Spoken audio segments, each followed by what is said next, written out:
You'd need to bag more than 25 pairs to make the minimum daily wage of a typical worker in Nairobi. All told, collectors usually bring in about 1 ton of flip-flops per week. That's more than 3,000 sandals. First, the shoes go through a thorough hand wash using water and detergent. We live in a very hot climate. It takes probably 2 to 3 hours for them to dry, and then our artists will come to pick them and use them to make the sculptures. For small and medium sculptures, workers die-cut the flip-flops into templates.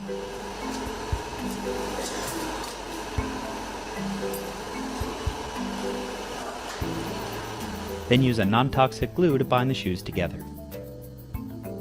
Remember, we're using a tiny flip-flops, so you have to build up before you're able to carve down. Then our artists will carve them out into a finished product. The company has around 90 employees. Many of their artists used to make traditional Kenyan wood carvings. But that kind of work has dwindled since the early 2000s when Kenya scaled back logging, which made raw materials harder to come by. When I used to do woodworking, I never thought of destruction of environment. These artists say working with a softer material isn't too different from working with wood. The knives and sanding tools are the same, but you do get fewer splinters. The end product will be a crab. It takes almost 2 hours to complete a piece. For larger pieces, artists repurpose old insulation from shipping containers as a base and cover them with flip-flops. And that's why with the bigger sculptures, you'll notice that they have a contour look, while with the smaller ones, there's a stripy look. Nearly every part of the process is done by hand, and it can take up to 3 months to complete some of the larger pieces.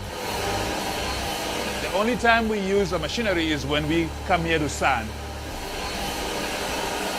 So after they're done carving with a knife, they'll come here and sit down and use these sanding machines to smoothen the sculptures.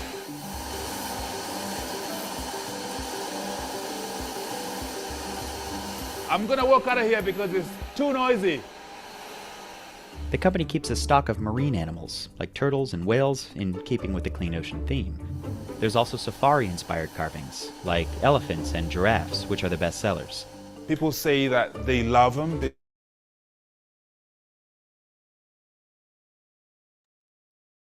Okay, good morning, everyone. Good morning. Hope you are doing very well today, and welcome to the first workshop. Yeah, good morning. Thank you for responding. However, we can just use the comment section to get to respond. Okay, all right. Thank you, everyone. It's good to connect with you this morning again. And before we start the session, because facilitator is on the call as we speak now. Before we start the session, I would just like to prompt each and everyone to keep to the rules of engagement. Ensure your display name is properly named. You can just click more on your name. You will see where you can rename your display name. So let it start with your state name and your first name and your last name. Once again, welcome to the RecycleUPNG Nigeria Innovation Program. And we believe this session is going to be a life transforming session this morning. With us, we have an industry leader and who is, I won't say just an educator or an academia. She's a specialist in line to environmental sustainability. And we are blessed to have Dr. Adenike with us this morning, who is going to be leading the very first session of the RecycleUPNG Nigeria Innovation Program. And quickly, I'm just going to read the profile of Dr. Adenike. Dr. Adenike Akinshemolu is a distinguished figure in environmental sustainability, holding the position of Associate Professor at the Department of Chemical Engineering, University of Birmingham. As a UNEP Geo7 lead author and senior research fellow at Afebabalola University, her expertise spans over a decade in education and research. She directs the Green Institute Nigeria, championing sustainable solutions to environmental challenges, including climate change. She is a National Geographic educator and a member of the United Nations Sustainable Development Solutions Network. Adenike's commitment to sustainability is evident through her innovative initiatives and educational program. I said we are blessed to have an industry leader in our midst who is going to be training us this morning, and our work significantly contributed to promoting sustainable practices within organizations and community. And she is also a prolific author with notable publications, including Principles of Green and Sustainability Science, Biological Science, A Concise Introduction, and Introduction to Green Education. This morning, thank you so much. With a clapping ovation, I would just like each and every one of you to welcome Dr. Adenike Akishimolu, as she's going to be leading the session on environmental sustainability and management. Good morning, Dr. Adenike. It's good to have you on this call this morning. Good morning, Emmanuel. Always a pleasure working with you. Thank you. All right, so right about now, for the next 1 hour, Dr. Adenike is going to be leading us on the session, Environmental Sustainability and Management. And I believe you all have your notepad, you all have your pen, you have everything that is going to make the session very seamless and, insightful. And if you have a question, you are not to use the chat session, you have to use the Q&A too. You can see the Q&A section there for you to drop your questions. And at the end of our session, she's going to attend to each and everyone's question. All right, over to you, Dr. Adenike. Thank you very much. So I'm just going to share my screen very briefly. Just give me a second. Okay, so today we're going to be talking about environmental sustainability and management. For the sake of, when I was going through the demographics of the people on this webinar, I want to assume that everybody understands what recycling is, but at the same time, I don't want to make assumptions. So we're going to go over the basic very, very quickly because of time, and then we'll go into more practical ways. So my focus for today is to focus more on business ideas, innovative ideas, what investors or if you're applying for a fellowship or anything, what they look out for when you're presenting your proposals. All right, so the question is, and you can please feel free to type in your responses in the chat box. So the question is, have you ever wondered how our daily actions or inactions impact the planet? So sometimes we like to think about our actions, for instance, littering the environment with plastic bottles. We know the detrimental effects that can have on the environment. But the question is, what about inactions? How does our inactions affect the environment? And this is not quite we don't really talk much about this a lot. Okay, so today for environmental sustainability, my book, The Principles of Green and Sustainability Science, if you can go over chapter 8, 10, and 11, which kind of cuts across waste management, cuts across sustainability, as well as entrepreneurship, green entrepreneurship specifically. All right, so today what we're going to learn is we're going to learn the definition of environmental sustainability. We're going to learn the importance of recycling. We're going to identify the key environmental management policies. We're going to talk about our personal actions. What do we do? What can we do for sustainability? Is it in advocacy? Is it in business? What can we do in our own communities? And how do we communicate the value of sustainability efforts? So how do we now communicate what we're doing to other people? So that will be the learning objectives of today. So moving right into the lecture, what is environmental sustainability? Well, environmental sustainability involves making decisions and taking actions that are in the interest of protecting the natural world, with particular emphasis on preserving the capacity of the environment to support human life. And what this simply means is that you want to maintain the factors and practices that contribute not only to the quality of the environment on a long-term basis, but most importantly, how does it ensure that the future generations have the resources they need to survive and thrive? So sustainability is not just talking about ourselves, like right now. There's this popular saying or proverb, even though I don't know it for verbatim, that somebody, if you want to save a future generation, you plant a tree today. So if you plant a tree now, it might take about maybe 5-10 years, and somebody, maybe it's raining or you want to park your car and you're under the tree. What you don't know is that somebody has made that sacrifice about 5-10 years ago to plant a tree. So sustainability is in for the long run. It's not immediate. And why is sustainability? Why are we talking about it? Why is it very, very important? Well, the planet, as we all know, facing a lot of unprecedented challenges, from climate change to plastic pollution filling our oceans. And if you look at even the weather right now in Nigeria, you can see that we can't really predict much. You might not really think much into it, but the weather is pretty, very, very unusually hot. In fact, I noticed that a lot of people are getting darker in their shade of skin, and that's because the weather is very, very hot right now. And these are overtime effects of some of our activities, some of our actions, and even some of our inactions. So let's talk about climate change. We know that climate change refers to the long-term alteration in the average weather patterns, which I've just talked about. And what are the consequences of climate change? We know that some of the consequences are very, very severe weather events, even unpredicted precipitation patterns and so on. So I would like to explain climate change because I don't want to assume, I don't just want to make assumptions. I want to make sure that all of us are on the same page. So let's think about climate change. Let's explain it in a very simple format. So imagine, so the way you think about it, imagine the Earth where we are right now. The Earth is like imagine that's a very big blanket that covers all. So we're inside the Earth, covers all us up, and it keeps us warm.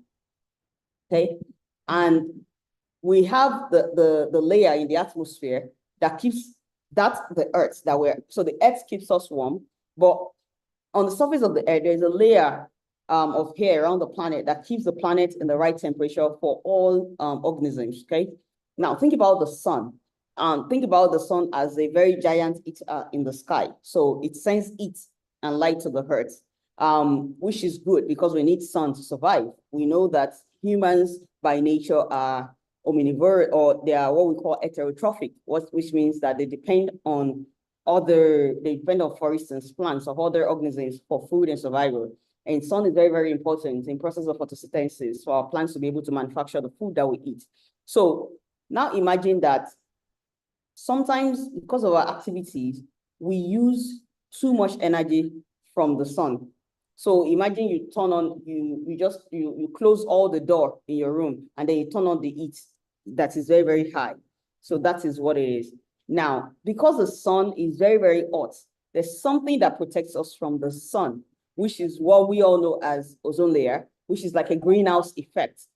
Okay, so just looking at a picture, just think about it as a greenhouse, like a glass that covers us, that shields us from the intensity of the sun. Now, the problem is though that when we do a lot of things like using like emissions from our cars, from our factories, and a lot of things that we call anthropogenic activities, which are human activities in the environment, then we release what is called the greenhouse gas into the atmosphere. Okay, and when you do that, the greenhouse gases. So I talked about the ball and the head being a ball. So the greenhouse gases will now start settling on that ball, which is adding more cover and more extra blankets. So some of the greenhouse gases are CO2, they're CH4, they're NH2, and they're now making more cover on the earth. What happens is that the earth will now become extremely, extremely hot.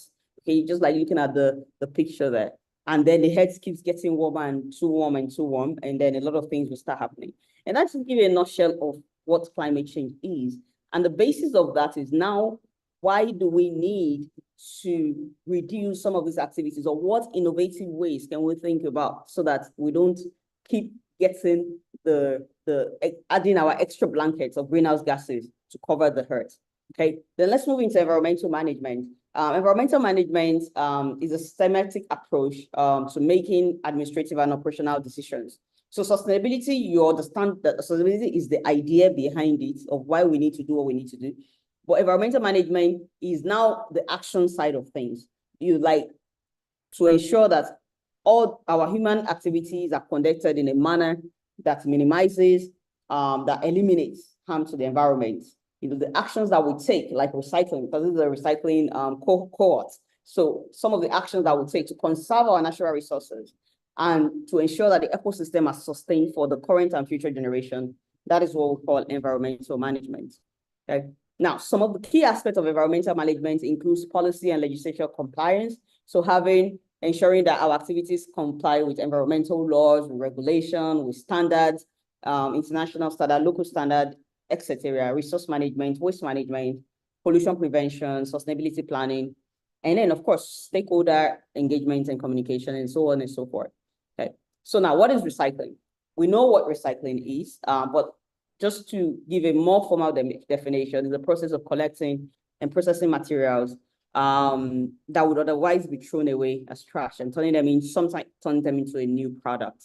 Examples of materials can be paper, can be glass, can be plastic, can be metals. So those are examples. And when we recycle, it conserves our natural resources, it saves us energy, it reduces pollution, and it decreases the amount of waste sent into our landfills. So just bringing it down to the very elementary level, think about a child with a crayon that has a lot of crayon. The thing about crayon is that they can break very easily. As a child is painting with a crayon, to just break very easily.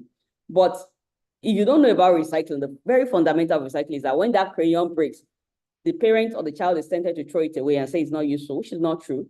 Or when that crayon breaks, all we need to do is very simple. Take the crayon, melt it, and then when you melt the crayon, you make it into a brand new crayon out of it. So you can now remelt it and put it, and then make a longer version of it. Right? Because all the crayon is like a kind of like a wax.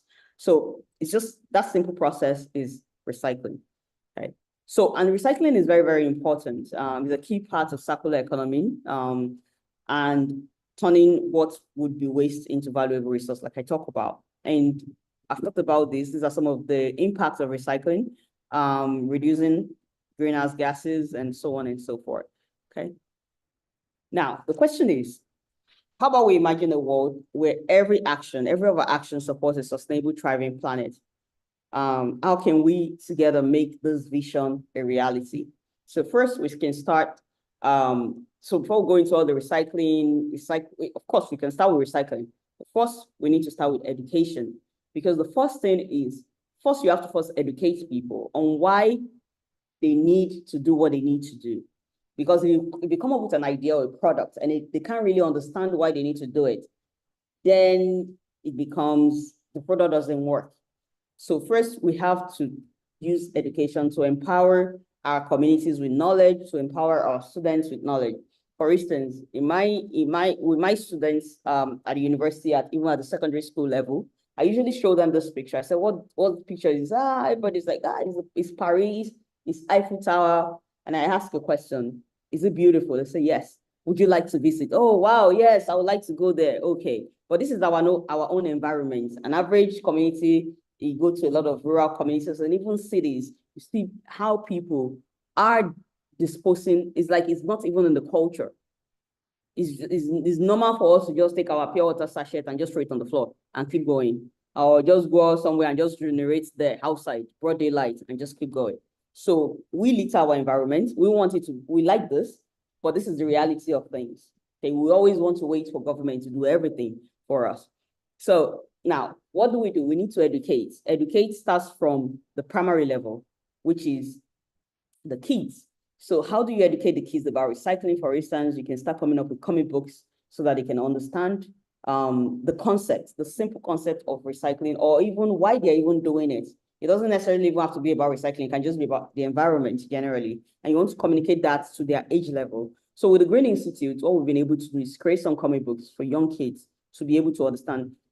Because remember in the beginning, I said that sustainability is not just for ourselves, for future generations. So, and these are the future generations. We want to start with them. Also, what we also do at the Green Institute, we go a step further to teach secondary school students. So we also have a curriculum for secondary school students that they can do different kind of activities from the book, which we call the Green Education Book. And this project was sponsored by the National Geographic. All right. So, and then we didn't stop there. We also have a book for university students. So at every level, education is very, very paramount. It's very, very, very important. The next thing we can do when we want to make sure that we achieve environmental sustainability is advocacy. So after we've educated, we need to now advocate for different kind of policies, advocate in our environment, For instance, when some people advocated, some companies like Coca-Cola have made commitments to start recycling and reusing their solid waste. We've seen cases of some companies that are now using their waste to make bags, school bags, and so on and so forth. That's advocacy. Advocacy can just be as simple as just putting up a placard and say, this, you should not do this, beat plastic pollution or something like that. And people will be much more interested. We also have something called the Green Pledge, but I'll skip that for now, which is also a form of advocacy, getting people to take pledges for the environment. Then we talk about innovation, and innovation is where recycling now comes in, where your projects, where your proposals can come in, is how do we translate the education? How do you translate the advocacy? How do you translate that into action? Into action that can instigate behavioral shifts and that will shape the entire community. Now, that is what we call innovation. Like at the Green Institute, we have a program called the Trash for Education that we experimented with. And the idea was that, very, very simple idea. This young girl right here, her name is Grace. So she needed a book, a calculus book. And, you know, it was just a joke, like an inside joke to say, okay, you want this calculus book, go and bring about 2,000 bottles. She's like, 2,000 bottles? Okay. And then she went home and she told her mom, and her mom works in the market. So the mom went to all the market women and started asking for plastic bottles. And before you know it, she brought in all the bottles and even some more. And after that, we're able to give her the book, and we gave her a solar lamp to read at night while she was studying for her jam. So this simple idea was what transitioned into the Trash for Education program. And the idea is that you bring your useful waste, you get it points, and then you can use it in exchange for educational material or training. Okay. So now going into the nitty-gritty of why we're here today is the case studies. We want to see how environmental sustainability, how management, and more specifically recycling comes into place. The case study we're going to use today is plastic. We know the problem. For instance, 2.5 million plastic waste are being discarded into the ocean, into the water bodies. In Nigeria, we're seeing an increase in the consumption of plastic materials, which are very devastating to the environment, to wildlife, and even our well-being, and so on and so forth. And so that's number one. And there's a problem in that, but it also presents opportunity for job creation and for sustainable growth. We also know that World Bank, according to a World Bank report, it has stated that an average Nigerian waste generation daily is about 0.5 kilograms. The number is not quite, I don't want to use the word bad when you compare it to an average American. An average American average weight is about 2.04 kg, which is a lot. But of course, 0.51 is still a lot. We're not there compared to a lot of these developing countries. But again, we can do better. Now, it is also forecasted by 2050, there's going to be a rise in about 107 million tons of plastic waste in the environment. So we can see that this is not sustainable. Again, about 172.7 million Nigerians live in an unclean environment. And it's actually it has now become even part of us. And that puts us at risk of a lot of things. For instance, before we even talk about us as humans, even other organisms in the water, in marine environments, they're also ingesting some of, like microplastic in our drinking water. There might be microplastic. There's seafood contamination. Some of the seafood, some of the fishes that we eat, they have microplastic, and we're still going to eat them. So it comes back to us. And there's a lot of diseases, that are associated with waste in Nigeria. There was a study that was performed in Cross River State, I think Bakwara, I'm not sure if I have that pronunciation right, local government, but it's in Cross River State. What they did was they went to examine the public health implication of household solid waste. And they found out that out of 400 respondents, they they analyzed about 400 households, not too sure.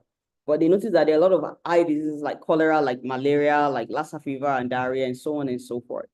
And this is because of the plastic pollution in the environment, some of these bacteria that causes some of these diseases are much more propagated in those kind of environments.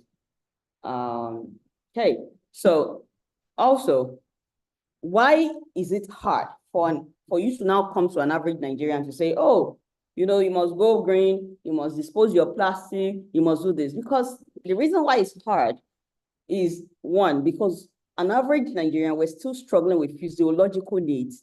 We still want water. We still want food. We still want shelter. We still want to sleep. So, and those are physiological needs.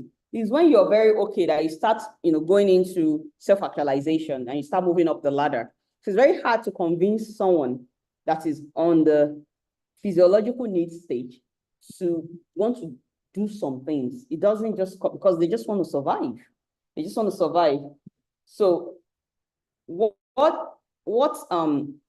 so now, how do you now get people that are still looking for the basic to want to do good for the environment, to want to contribute to environmental management? Then you need to give them an incentive for them. So they are making money while they are doing that thing. And that is where the idea of recycling comes in. So the case study we're going to use today is the Afri-Plastic Challenge, okay? The Afri-Plastic Challenge is a challenge that was, the Afri-Plastic Challenge is a challenge that was sponsored by the government of Canada. And it was the grant, the challenge was administered by Nesta and Challenge Works or in the UK. And Canada awarded about £4.1 million to 9 innovators in sub-Saharan Africa. Why do I know about this challenge? Because I was the core judge for the challenge. So during the challenge, I was the core judge for all the entries across sub-Saharan Africa. So I've seen a lot of projects that young people are able to come up with. Now, while I was saying that, I'm sure that when they talk about waste management, recycling, everybody's looking at, oh, want to gather waste. No, in the Afri-Plastic Challenge, there were 3 strands.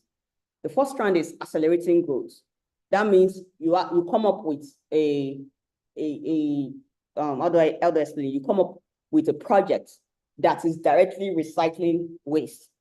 The second one is that you don't have to do that. You don't have to even collect the waste. The second strand is creating solutions, which is, how about we come up with alternative to plastics? Instead of us using plastic, can we take plastic and recycle it into other products that are now biodegradable? And that price, the price money for that was £1.1 million. And then strand 3 is promoting change. So you don't necessarily even have to have a product. You don't have to recycle. Promoting change is now, how do you creatively empower people? How do you creatively come up with behavioral change? You can do education, you can do cartoons, you can do drama. How do you change people's perception to how they recycle their waste? So this is what the Afri-Plastic Challenge is all about. Now, the Afri-Plastic Challenge focuses on 3 things. So when you're thinking about your project, you have to focus on 3 things: the people, the planet, and the profit. The people, how does your idea, your innovative idea, how does it help the people around you? Is very, very important. How does it solve an environmental problem? So, for instance, you might say you want to help the youth, the children, the women, or a community, people that are living in coastal environments that are affected by plastic pollution and everything. The planet, obviously, if you're taking out the thing away from the environment, you're reducing the amount of plastic in the environment, then you're helping the planet. And then most importantly, how do you make money from it? So you can do good and still make money. So these are the criteria they look for in Afri-Plastic Challenge. If you don't have these 3 criteria, so you might want to do good, but if you're not helping the planet, that project cannot scale through. Or you might be a plan and want to do good, but if you're not making profits, that project will still not fly. So number 1, most challenges, most grant applications, they're looking for, 1, what innovation do you have? How effective is the innovation in your community? For instance, if you're in a rural community and you're now saying you want to do something that will require them to be using apps on the phone and everything, you know that will not be effective because most people in rural communities don't even use a smartphone. So you want to make sure that whatever project you are designing is realistic to your environment. You know, it might make more sense to say, oh, I want to use the radio or something than to say, oh, I want them to start using AI or drones and things like that. It might not work in that environment, okay? Now, they're also focused on how does your project, how does it empower women and girls? So some people in some of those projects, what they do is in their team makeup. So if there are 5 people in their team, in their business, they make sure that maybe sometimes is led by a woman, or sometimes you have maybe the ratio. You have maybe 2 women on your team, or maybe women are being trained it can be anything, but they want to make sure that your project empowers women. In fact, they're very strong on that because most project that doesn't fit into that criteria is automatically disqualified. Okay, so I'm going to share very briefly. I'm going to share my I'm going to share my screen just so that you can see the Afroplastic Challenge website. And I'm also going to put some, just give me a second. I'm also going to put some links, some very, very useful links in the chat very soon. Okay, so this is the Afroplastic Challenge website. The Afroplastic Challenge is over. However, they're not doing it again. I don't think they're going to have a sequel to it. But again, you can check out challenge works. They have other challenges, but I feel like this is what is much relevant to what you're doing. So these are the winners. These are some of the. These are the winners from the first tranche. We have Janti Dati from Nigeria. She was awarded £750,000 for recycling our waste. We have the Green Industry Plus in Togo. As a matter of fact, interestingly, the video that was shown at the beginning of this webinar, one of them was also an applicant for this Afroplastic Challenge. All those things that you were saying, they were making toys. They were all that particular, I can't remember their name, but that particular brand was a member or was applied for but these are the people that won the grant. A lot of people didn't know about this grant, which was quite sad because it was a lot of money and a lot of people can actually do good with such money. And then this is the first strand. These people, they are recycling, they are more into waste management, the formal waste management. The second one is creating solutions. And these are the people that won the creating solutions, which is looking for alternatives. And there's even a very popular, there's a popular woman in Nigeria that recycles Adejoke Lasisi. She was also she was one of the finalists of this strand, although she wasn't awarded the grant, but she didn't make it to the final stage. And a lot of people actually love what she's making. A lot of people love our product. So, and then you have the third strand, which is the education. And these are the people, some of them are using virtual reality so please check out the website and see how their model, what you can learn from their model. And then we're going to briefly watch a video of the third strand. So if you go to that, I'll share all the links, but you can be able to see some of the videos of the strands. So quickly watch a video. Then after the video, I will show you an example of a pitch deck, because if you're going to apply for most of these grants, if you're going to apply for most of those things, you do need to have a pitch. You do need to be able to define your ideas. So, but first, let's watch the video.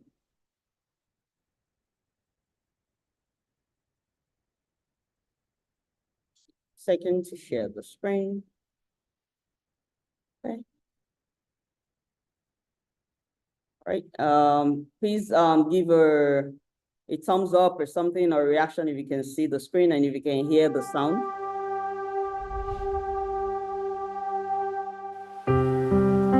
I hope everybody can hear the sound. Perfect. Every minute, the equivalent of 1 garbage truck of plastic is dumped into our ocean. Over 17 million tons of waste is generated by sub-Saharan Africa annually, and only 12% of plastic waste is recycled. The remainder has either been disposed of in landfills or released into the environment, including the oceans. These statistics necessitated action and inspired the creation of the AfriPlastics Challenge. In more under-resourced communities, you tend to see plastics almost everywhere, and this makes its way into the ocean, obviously affecting, marine life. The improper recycling of plastics has a detrimental effect on our environment. Every day we are using plastics on our daily meals, on our daily lives. From the time you're waking up from your bed, after using this plastic, it becomes a waste and goes into the environment, which will pollute or create microplastics, microfilaments, and all other things which are really dangerous. Plastic pollution is quite an upsetting issue because I get to see it in our lives, not only in the urban area, but now also in rural areas. The AfriPlastics Challenge was introduced with the aim of reducing marine plastics in sub-Saharan African countries through 3 strands.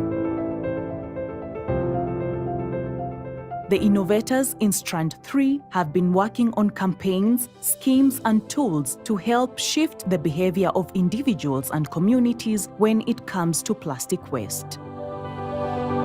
Being finalists in the AfriPlastics Challenge is a validation of a process that has taken us more than 5 years. We've always believed in the power of virtual reality in education, in the power of virtual reality for good, and in the power that it can have in transforming communities. And that is exactly what we are doing.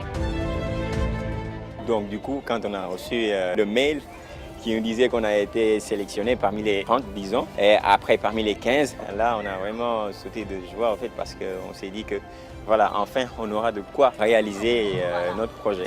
Cette sélection signifie l'espoir de pouvoir vraiment sensibiliser notre communauté. AfriPlastics Challenge, it has enabled us to go out and test and validate and be given the permission to fail. So we learn from our users, we learn from the people teaching us, we learn from society, and hopefully if we get it right, it benefits everybody. It is evident that the problem is deeply rooted in our mindset. These innovators have taken it upon themselves to shift the behavior and influence the attitude of the community they are part of. We want to have a biggest awareness as possible, and we've actually recently just launched a 100% recycled boat made from our eco lumber. And we did this in conjunction with fishing communities on the shores of Lake Victoria, promoting how they can earn through recycling and the dangers of plastic within their community. But now we've turned them into fishers of plastic during the day and fishers of fish at night. We are in the process of getting a plastic-free guide that can be used for an array of social issues that has plastic as an element. So alternative business models like tote bags, menstrual cups, and also an array of alternative models that could easily replace the single-use plastic, but also all its duplicates and byproducts. At the core of the AfriPlastics Challenge is the inclusion and empowerment of women and girls in the communities in plastic waste management. I'm being inspired to work at Vembe Biospheres because it capacitates young women and it gives you that space so that you can explore as a woman and found yourself. We are offering entrepreneurship trainings, we're offering training on responsible waste management practices. All of this is going to empower the young girls and women to take up leadership in their lives and to also ensure they have income generating skills. This way we're increasing the confidence of the young girls and women to be the best version of themselves. Changing people's behavior is not a walk in the park. The innovators tread a difficult path, albeit with determination. Their solutions include enabling mobile apps for tracking waste collection and payouts, engaging young kids in creative campaigns, and using art and fashion to reach people in their campaign, among others. I started doing the Afri-Plastic Challenge, most of the communities around here, they've started to ask me to give them some plastic bags where they should start waste separation at source. So the community is now starting to invite us to come and educate them or just to attend their meetings to brief them about plastic pollution. While these innovators have made tremendous progress in creating solutions for the plastic waste in their communities, they unanimously agree that more buy-in is needed from relevant stakeholders such as policymakers, governments, and the community at large. We are the change agents, so if we are doing it, then we are making sure that our future generation are also taking those practices and actually doing it to safeguard our environment. There is an opportunity for a lot more to be done, right? Until you actively work at it, theory will sound great. If you're not on the ground, if you're not actively daily engaging with the community where the issue is at a grassroots level, nothing really will change. What I would recommend is for there to be more engagements with the community. We want to build with Africa. We want to build with our users. We want to build something for Africa. So this needs to be a success. And if it's a success, from our users' feedback, from our iteration, we will be scaling, going to other parts of the region. For us, it's been that opportunity to actually make a change, and there's a huge gap and a need for us to actually be part of the solution. If we really stand up right now, we can make huge changes. We could be trendsetters. We are trendsetters right now.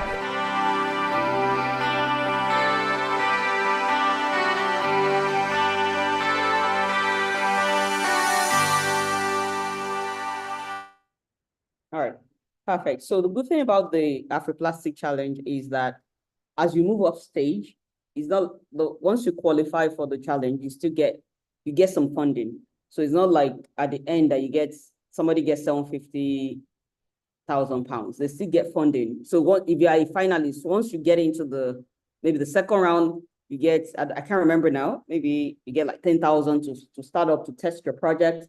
If you advance to the next stage, you get maybe 50,000. And then if you're able to now do something with it, then you now move on to the final stage. And then that's when you're able to get that. But what I'm trying to show you with that video is that recycling doesn't have to be necessarily the traditional, we must get the waste and recycle. It can also be through educating. It can be advocating. It can be making alternative products to plastic.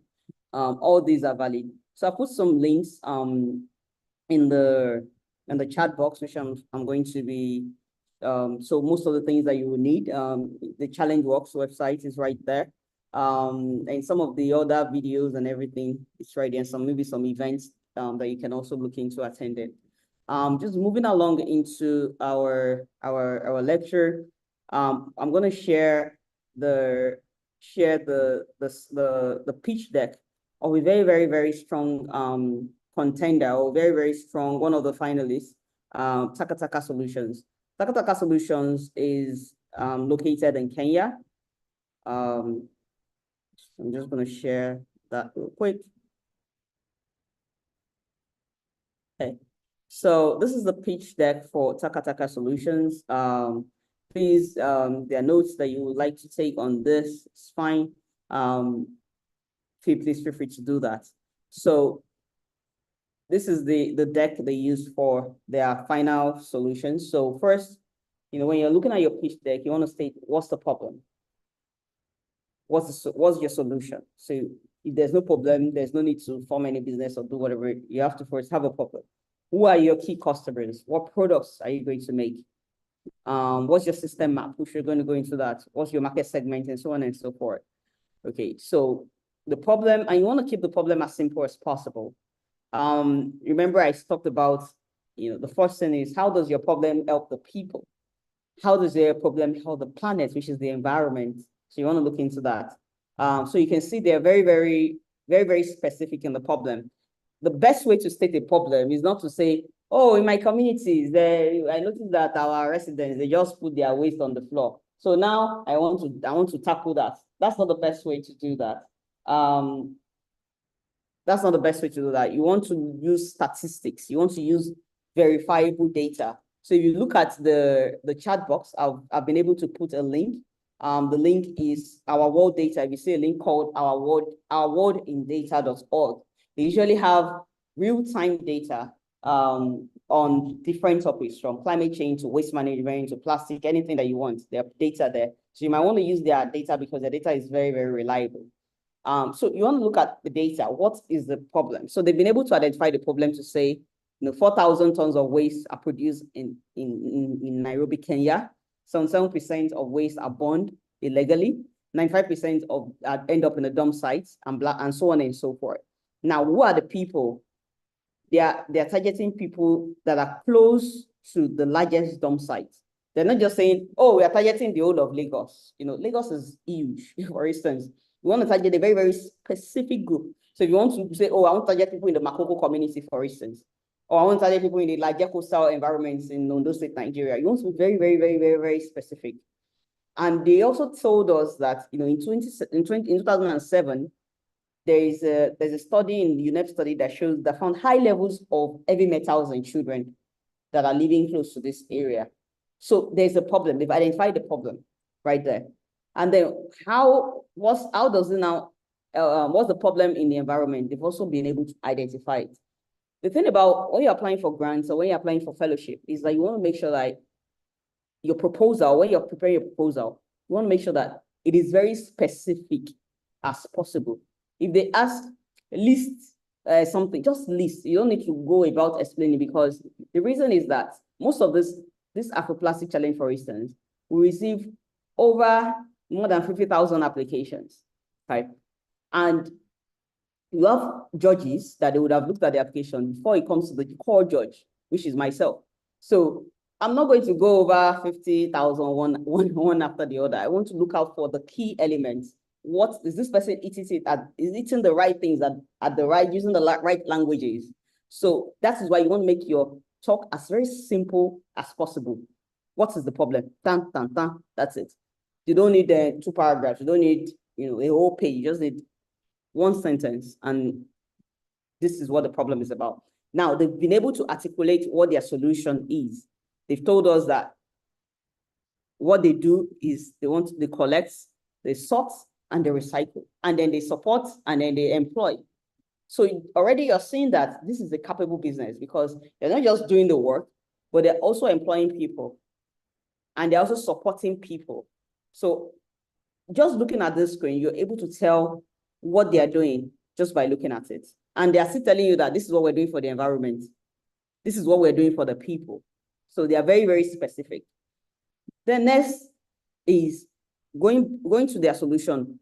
What is the market, the strategy, the mapping for it? So they are able to map out, first, they will first empower. So they'll get some waste pickers. They will train those waste pickers. By training the waste pickers, they're already empowering them, okay?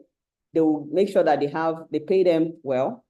They will make sure that even some of the women, so this is what they have, kindergartens, that some of the women that are waste pickers, they will create some kind of places where they can put their kids. So they're already giving you an incentive that you can work and still have your child in a kindergarten. And they're going to not just do that, they're also going to train their own staff and so on and so forth. So you can see, just looking at this flow chart, you have an idea of what they are doing and what is related to this and what is not really related to what they are doing. So they already gave you that information. Then, who are their key customers? They've been able to identify their key customers. Their residential customers, their commercial customers, their plastic manufacturers, and even the waste pickers. Those are their key people. So they will buy from waste pickers, they will collect from residential homes, and so on and so forth. Okay. Then, strategically, because the women empowerment is also part of the criteria of grade. So you can see strategically, they've actually put in that, oh, Esther is a female waste picker. And so they strategically embed that without even actually explicitly doing that. So if you have a judge that is big on empowerment, automatically the judge would have seen this and scored them high on that. Okay, so those are some of the techniques that people use when they're writing their proposals. And it gives you, who are the waste pickers? Where do they live? They tell you. How many percentage of them are women? They have articulated that. How many percentage of them are youth? They've articulated that. What do they do? And what are they doing for the waste pickers? Have articulated that already, okay? Then they now go into what is their products. So they tell you that they are making pellets, plastic pellets from their products. We produce high quality plastic pellets and so on and so forth. They've been able to, just by looking at this chart, you're able to see their manufacturing, their industrial processes, what they do. They tell you that every month they produce 400 tons every month. So what they are going to tell you is that we produce 400 right now, but if we have enough funding, then maybe we'll be able to produce 10,000. So there's already a value proposition there, okay? And so on and so forth. But because of time, we might not be able to go over all this, but this gives you an idea. This gives you an idea of how to write a pitch. Who are your competitors? You just want to see who are your competitors. Now, how are you better than your competitors? Because you don't want to be replicating businesses. So if there's a waste management company in your environment already, how are you better than them? What are they doing? And then how are you better than them? Okay. So you can see their pitch deck and how, and then they are now going to this is their current scale. This is where they are. These are the communities that they're already in. And then they now give us, this is their future scaling. This is where they would want to be. So for instance, they might say, oh, we're training 200 staff or something. Then we want to, they have 200 sorting staff. With funding, they want to increase it to 1,200 sorting staff. They have 180 recycling staff. With funding, they want to increase it to 800 recycling staff, and so on and so forth. So they've been able to give us future. So that gives you an idea that that business will be sustainable, because we're talking about environmental sustainability, sustainable to be able to stand on its own, even without grants or even without investor help. Okay. So then what is their social impact? They gave us an idea of their social impact. They even went as far as to say their waste pickers, so they help them with a medical check. They give them PPE. They give them they subsidize the access to kindergarten. So these are the things that they're doing. And then they now went a step further to say, oh, we even employ at least 50% of our employers, they are women, and we engage them and we make sure and we train them and all those things. Okay, gender impact. Okay. And so you can see, because they notice that they are big on gender impact. So we've trained X amount of women, but we're hoping to train 7,000 women in the future. And then what's the environmental impact? They tell you what the environmental impact is already. They're reducing ocean-bound plastic, they're reducing CO2 emissions, and they're telling us how they are doing it. It's not okay for you to just say, oh, my business is going to reduce emission.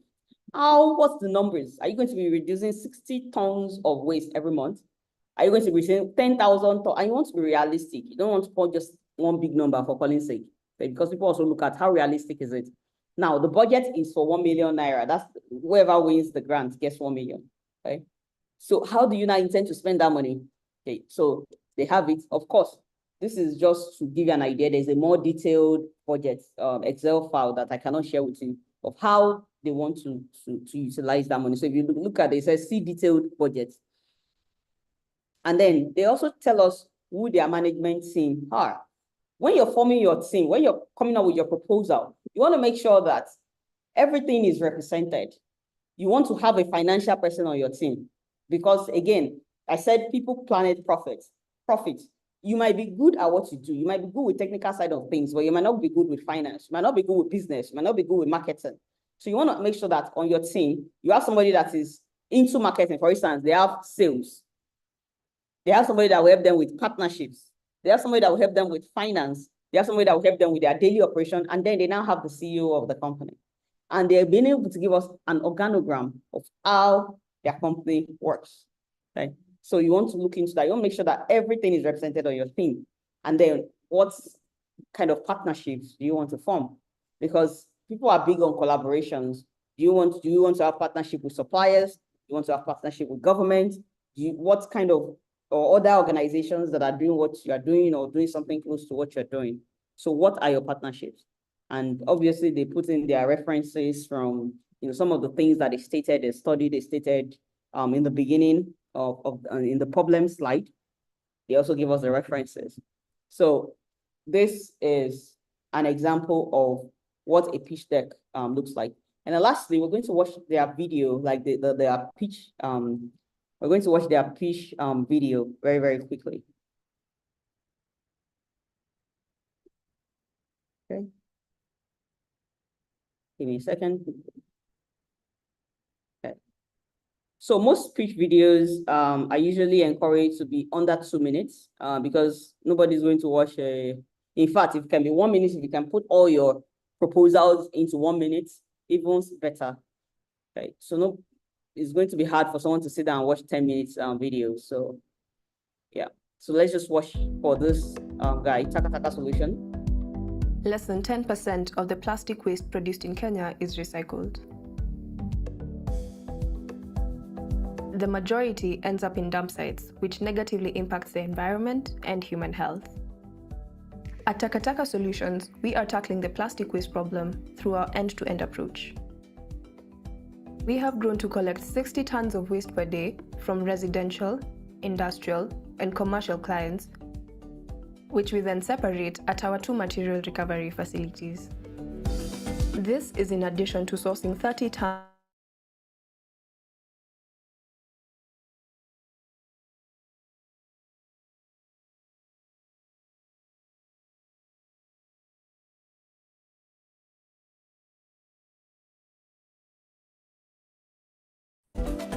our resulting pellets meet the highest quality standards. We have created jobs for over 600 employees and 1,000 waste pickers. More than 50% of them are women. We support waste pickers through personal protective equipment, medical checkups, as well as setting up kindergartens for their children. Jina langu naitwa Riziki Mwagambo Mbura. Taka Solution imenipa riziki, nimepeleka watoto wangu shule na kujikimu kimaisha. Through our work, we collect more than 400 tons of plastic per month that would have otherwise ended up in dump sites or water bodies. We plan to expand across East Africa by growing the number of buyback centers and increasing our recycling capacity, thereby impacting the lives of thousands of waste pickers and employees. Join us in recycling and let us work together to build a better and sustainable future for the next generation. Okay. So I want you to notice that that video is just 2 minutes, but it's hard to create a video like that because all the elements is inside that video. They are even telling you that help us to join us to create for future generations. So they've already crossed out the sustainability part. They showed us the women, the kindergarten. They showed us the kind of people that they work with. They showed us the problem, everything, all in that video. Last video we're going to watch, because I believe that it's better for you it will be also the final pitch of the second, the person that won the second, the 750, which the person is from Nigeria. So this is our pitch deck that's the final. So you have to, this is the final pitch. Obviously, they've made some pitch in the beginning, but this is the final. Hi judges, my name is Olufuntoborofis and I'm the founder and CEO of Chanja Data Limited, which is a waste collection and recycling company based out of Abuja, Nigeria, where we provide an organized technology-driven system to not only collect but process plastic waste. And we do this by offering and prioritizing excellent service delivery, superior, cost-effective, and commercially viable products such as pellets, flakes, and built PET for our clients in the manufacturing sector. Our clients cut across the textile, construction, plastics, household, as well as food and beverage sector. In the last year of the challenge, with the initial grant that we were given, we were able to achieve the following. Number one, we launched our RecycleUPNG app, and we were able to onboard 561 individuals onto the app. Number two, we launched our Women Recyclers Economic Initiative, and so far we've onboarded 658 women. Number three, we got support from the Nigerian Bottling Company to be able to help us establish an additional 10 cash for trash recycling hubs in both Abuja and Lagos. Number four is that we built out our super aggregator program, and so we right now have over 20 aggregators that are committed to giving us 10 plus tons of material every month. And then the fourth, which is again the one we're most excited about, is that we just took recent delivery 2 days ago of our PET hot wash line from China, which allows us to do 500 kilograms of PET flakes per hour in line with our export goals. Judges, Even though we exceeded the 250 ton goal for the challenge in December, we did meet our own internal goal of 400 tons only because we just moved to our own new factory space, which we're super excited about. And this allows us to be able to do 500 tons going forward in the future. Judges, we believe that, again, we've been great stewards of the funding given to us based on the achievements listed, but that if we're chosen as winners, we can scale and also become a force to reckon with on the African continent as regards the marine litter as well as plastic ecosystem. Thank you very much. All right. Obviously, those projects are established, but again, they started from somewhere. They're able to show results because if you look at the pitch, what the lady said was that they were given an initial grant, and this was how they're able to use it. So they want most people, when you get funding, they want, or even if they're investors, they want to see how you're able to effectively use that fund before they can help you scale further. Yeah, so again, just looking at the, see, second, please.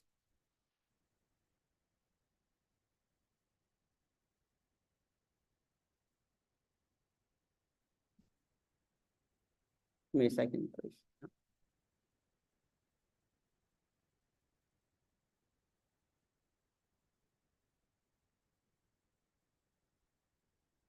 And also, when you're applying for anything in any kind of space, this is just a general note. You also want to kind of understand the people that might be, that's if they're publicized. You want to make sure that you understand the kind of things that they do, the kind of things that they're interested in, because it's also very important when you're putting forth your applications. So for the Afro-Plastic Challenge, you can see that some of the judges, they cut across different, from South Africa to even education space, to technology space, and so on and so forth. People in the industry, people in academia, and so on and so forth. So you want to get across who are your judges, who are the people that are going to look into your proposals.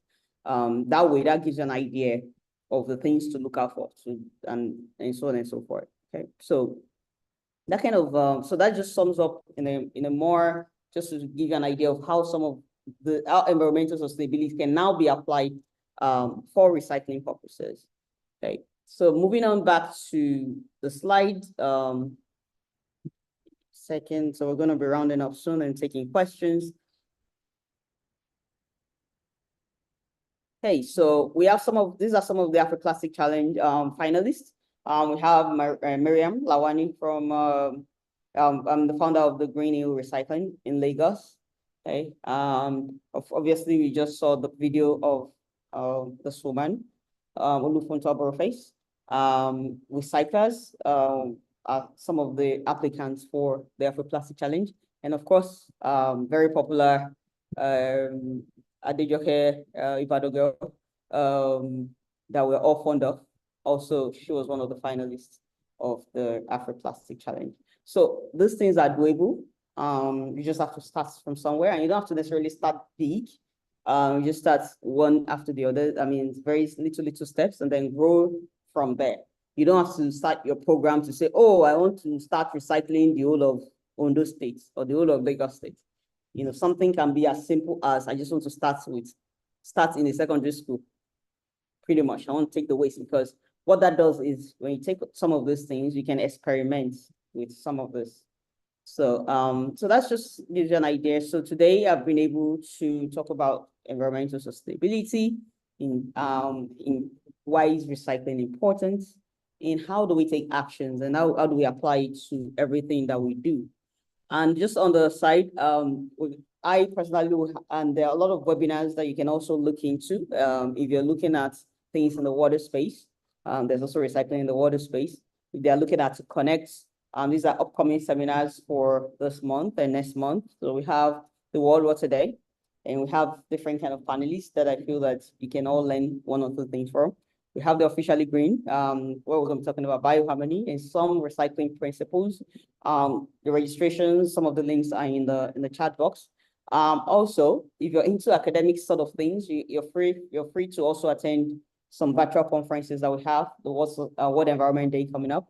And if you're into energies, you might also want to come and look at some of the technologies, how are people converting their waste into energy, into bioenergy, and things like that. So please feel free to check out some of this program. So I've said this already. Start by not, the first thing is start by not throwing your waste on the floor. So that's the number one thing. That's the best thing that you can do. If you're going to be a recycling, the first step is don't throw your waste. Change begins with you and I, you know, every one of us, wherever you are, whether you're sitting in your offices, you're sitting in your home, we have to be the catalyst of transformation. And we have to lead by example so that we can inspire those that are around us. So it starts from us. So just to end this today. Also, excuse me, to end this, we're going to be taking, there's something famous that I do at the end of my webinar, which is the Green Pledge. So wherever you are, if you don't mind, I would like for all of us to put our hands on our chests. So those that are on the camera, I can see you. You can put your right hand on your chest, please. Okay, and then you can say after me. So whatever I say, you can say it, but please don't say my name, say your name. Thank you. So my name is Adenike Ishemolu. Okay, so this is the part where you say your own name. Okay, so I will never drop that pure water sachet on the floor. I will never drop that suya wrapper on the floor. Okay, I will eat and drink moderately because I know some people do not have access to food and water.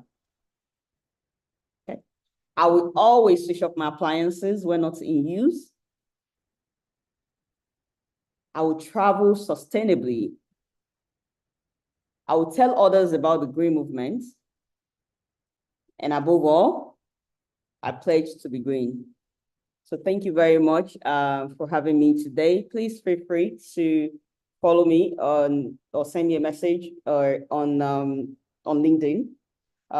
Name is my full name on LinkedIn, and I think there's a link somewhere. So the link to my LinkedIn. Please feel free to send me a message or anything, and you can also email me at adenike@officiallygreen.org. So I'll look forward to engaging with you. Thank you very much. And right now, just because I have to run very, very quickly for another meeting. So if we can just do question one or two questions. That would be lovely. Any other questions, please send it to my LinkedIn or my email address. Thank you. Mr. Emmanuel, over to you. Thank you so much, Dr. Adenike, for this super packed and insightful session. We are so grateful. I want to see your comments, each and every one. I want to see your comments. I want to see your appreciation in the comment section. Let's appreciate and honor Dr. Adenike for this super leaded session. She just took us from phase 1 to phase 3 of this program, because phase 3 of this program, the commencement is meant to be the bootcamp innovation process, whereby they get to learn about various activities of pitch deck, business model.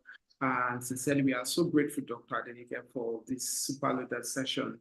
We are just going to be taking 2 questions, just like I know that she has an engagement for 11 a.m. I want to check the Q&A session if there are questions there before we start the second session. Oh, okay. Doctor, I don't know. We have a question from Eze from Enugu. I would like to know if this community can accommodate. Oh, I think this is a general question which I would like to answer myself. But I'm trying to see if there are questions that are specific to what Dr. Adenike has taught us this morning.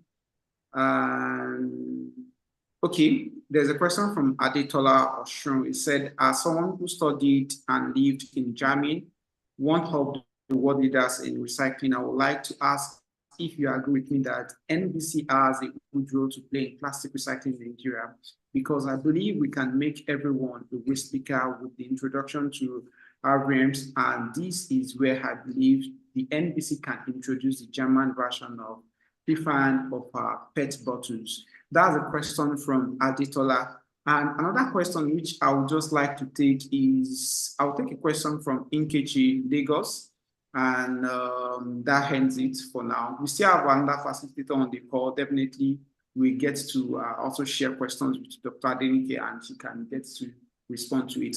Maybe I will just leave you to respond to that question from Aditola first, then we can take the question from Inkechi. Yeah, so Aditola, thank you so much for that insight. So it seems more like a comment than a question.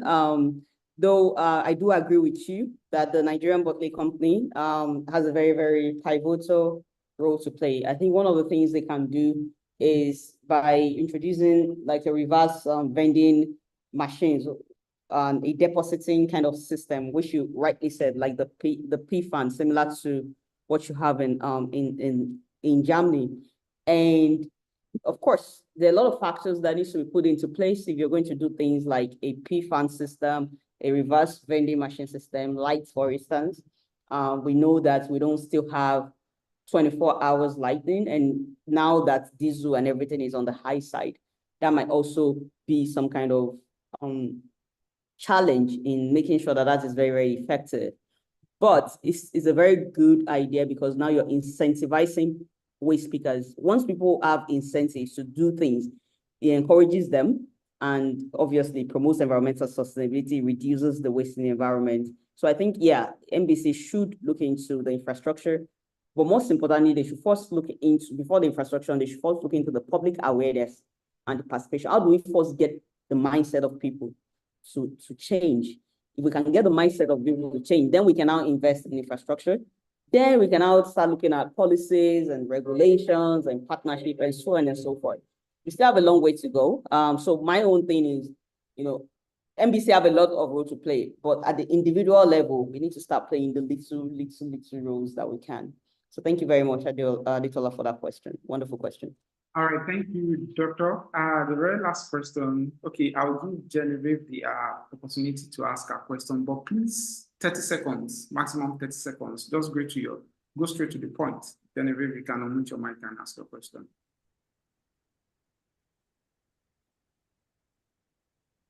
Are you there, Genevieve? Anigo from Lagos State. You can unmute your mic and ask your question if you're there. Okay, if she's not there, Sharif Bello, kindly unmute your mic and ask. Okay, she has unmuted her mic. That's fine. Good morning. Good morning. Well done. I enjoyed your presentations for the World Environment. I've seen your email and I will email you because I have targeted achievement.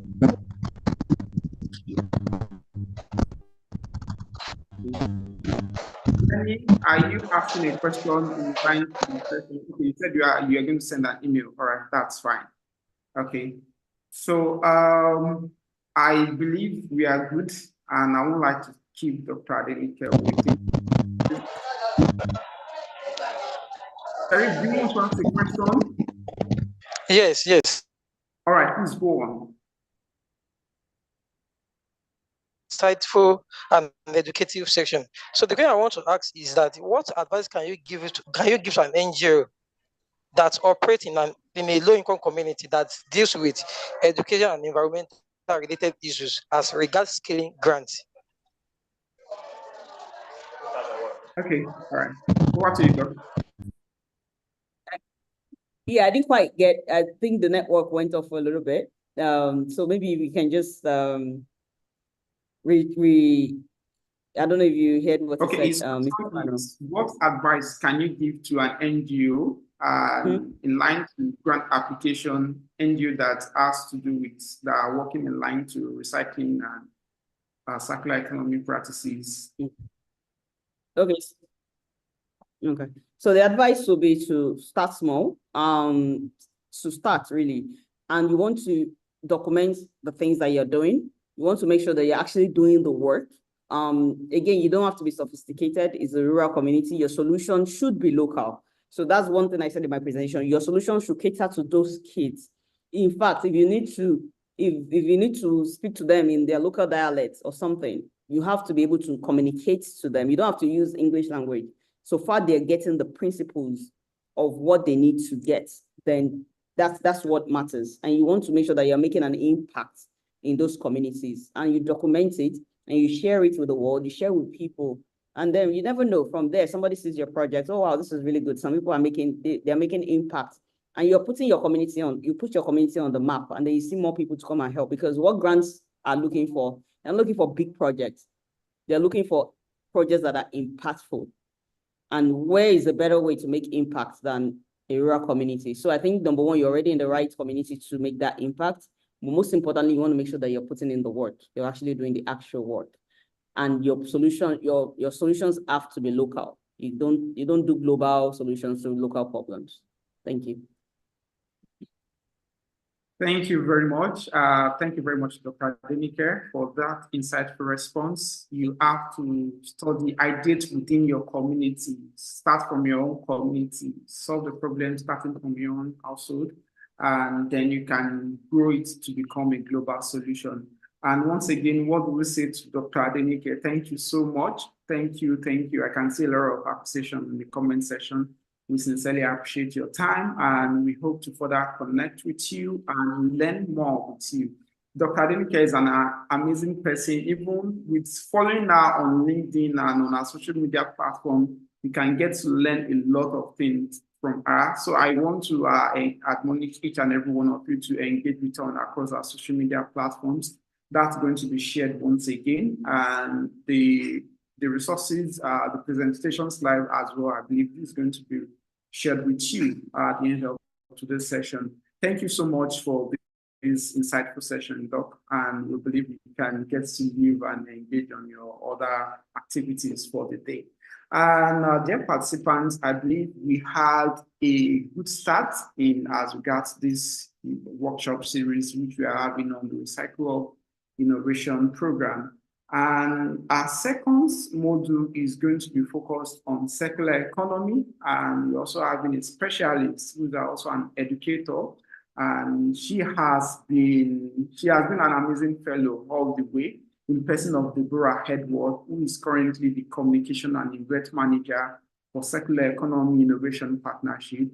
Currently immersed in the heart of circular economy movement, Deborah plays a pivotal role in promoting sustainable practices, advocating for resource efficiency, and fostering innovation. Our work in circular economy innovation partnership revolves around building strong connections among stakeholders, from visionary startups to industry leaders, with the ultimate goal of accelerating transition to circular and regenerative economies. This morning, we are glad to welcome you on board. Thank you, Deborah. Thank you for joining the session to facilitate this. And I believe it's going to be another engaging and enlightening one indeed. Good morning, Debbie. Good morning, Emmanuel. Good morning, everyone. Thank you so much for having me on this session today. I'm really excited to be here again. And really, I look forward to an engaging session with everyone.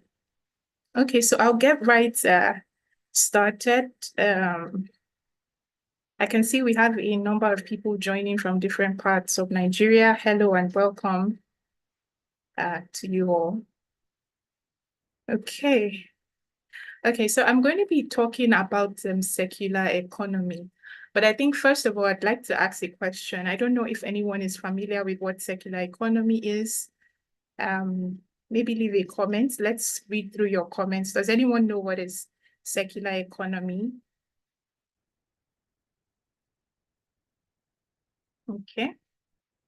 Okay, so while we wait for answers to come in, I think I'll ask another question as well. Does anyone know how it's different from just recycling?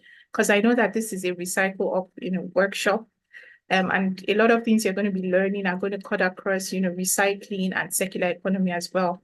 So I don't know if there are answers coming in as to what circular economy is and how is it different from recycling.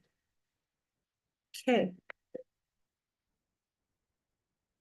So that's a wonderful one from Newton. Circular economy is a type of economy or manufacturing in which there is no waste. I couldn't have put it better. That's actually quite true. Let's see if someone else has something different, and then I just get right into it. Any other person with a different, view of what circular economy is?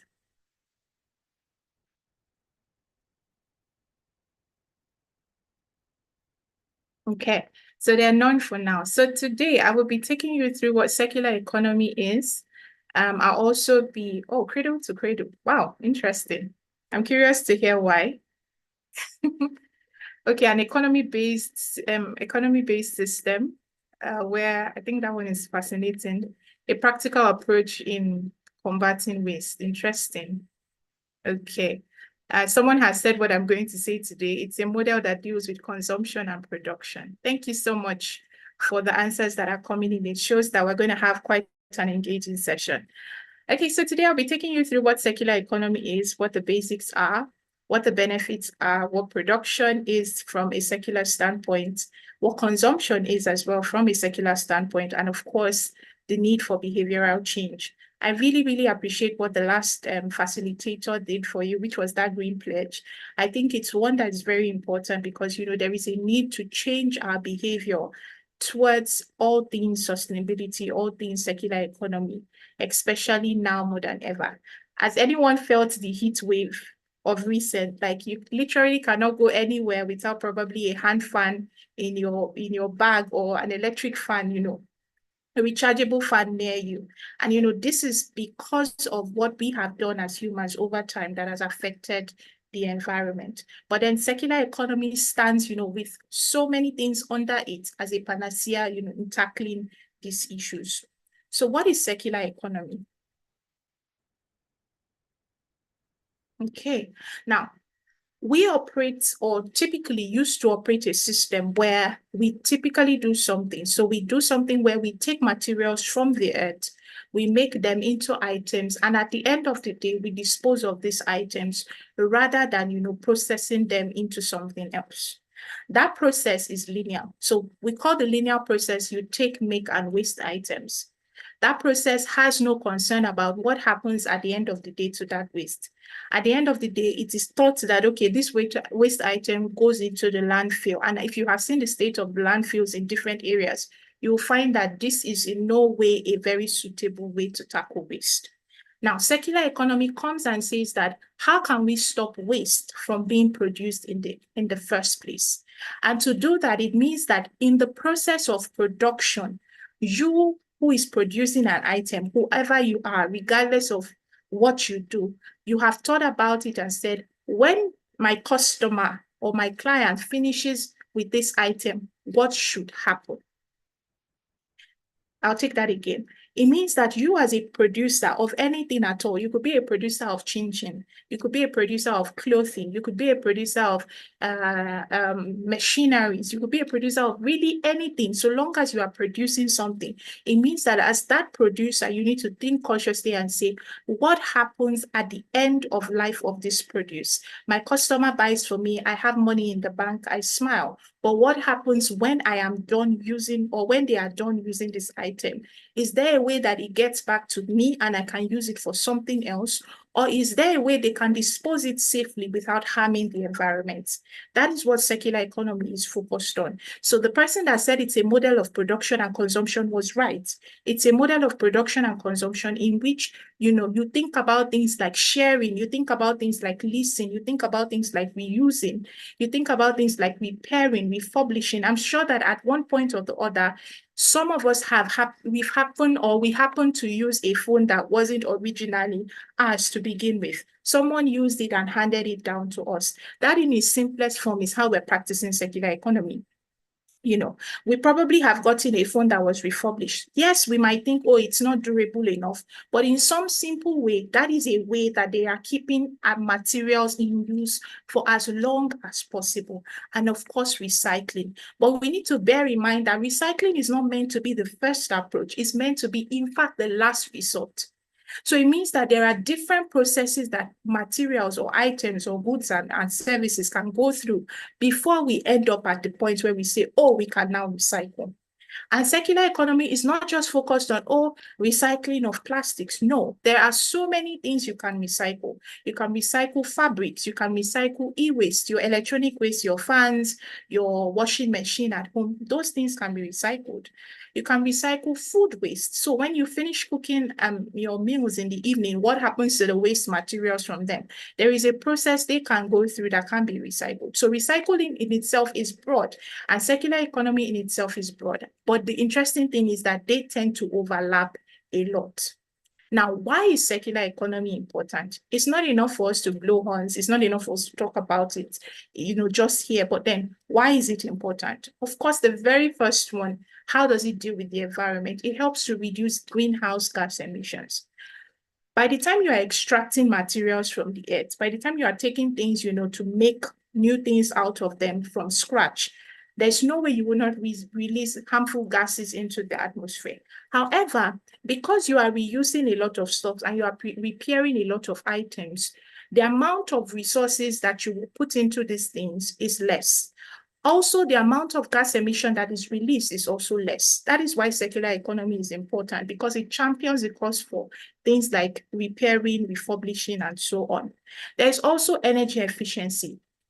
I had the privilege of meeting someone who works in the aluminium space, and it's found that, okay, if you want to reuse aluminium, we know aluminium, we have these containers before beverage, they actually do the two now. So we have plastics that are used for beverages like chocolate drinks and so on. And then we also have them in some tin containers, some aluminum containers. Now, the process of getting aluminum is very, very energy intensive. That's from scratch. So the whole mining process in itself is very intensive. However, it's found that you can reuse aluminum. You can recycle that aluminum that is being collected when you are done using it. And it is like 5% of the total 100% that you would have applied when you were mining and bringing it out of the earth in the first place.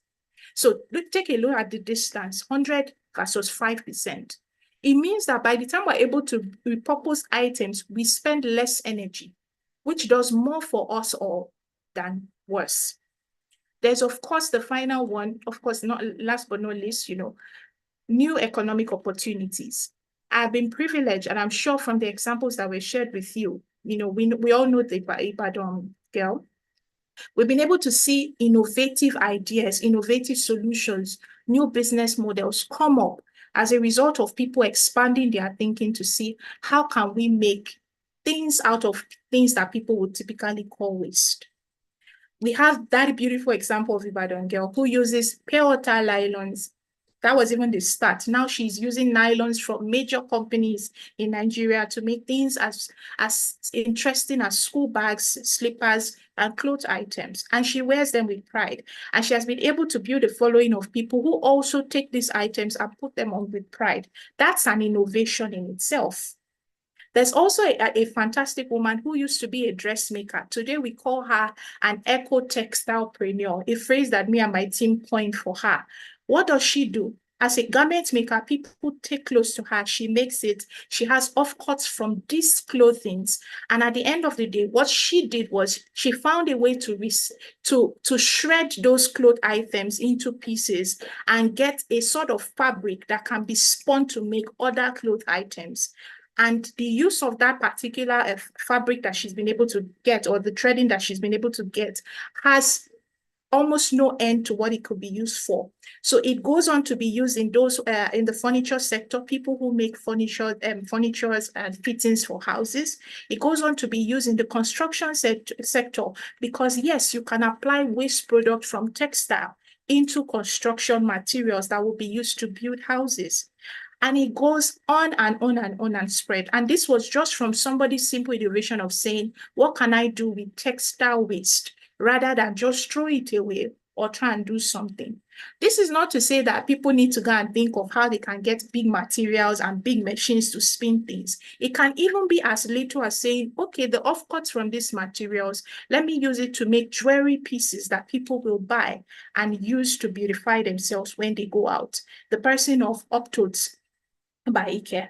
What she does is she takes offcuts of fabrics, things that you have used before. It can even be as funny as maybe a bed sheet that you are no longer using that is still in good condition, and then weaves out interesting items from it that you can now use again. There are models to these things, and we will talk about them very soon. But let's keep going. I hope that you're finding this session at this point very interesting. And I think at this point, what I want you to do is I want you to begin to think of things. It can be something that is an improvement of what somebody else has done already. It can be something that is totally new and innovative, and think around it and say, how can I take something that is waste and transform it into something that is very unique?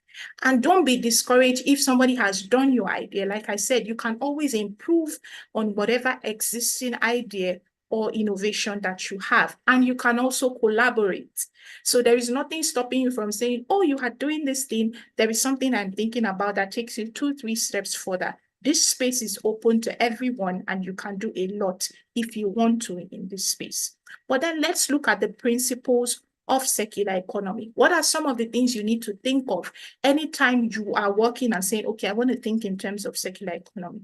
We have eliminate waste and production. We have pollution rather. We have circulate products and materials at their highest value, and we regenerate nature.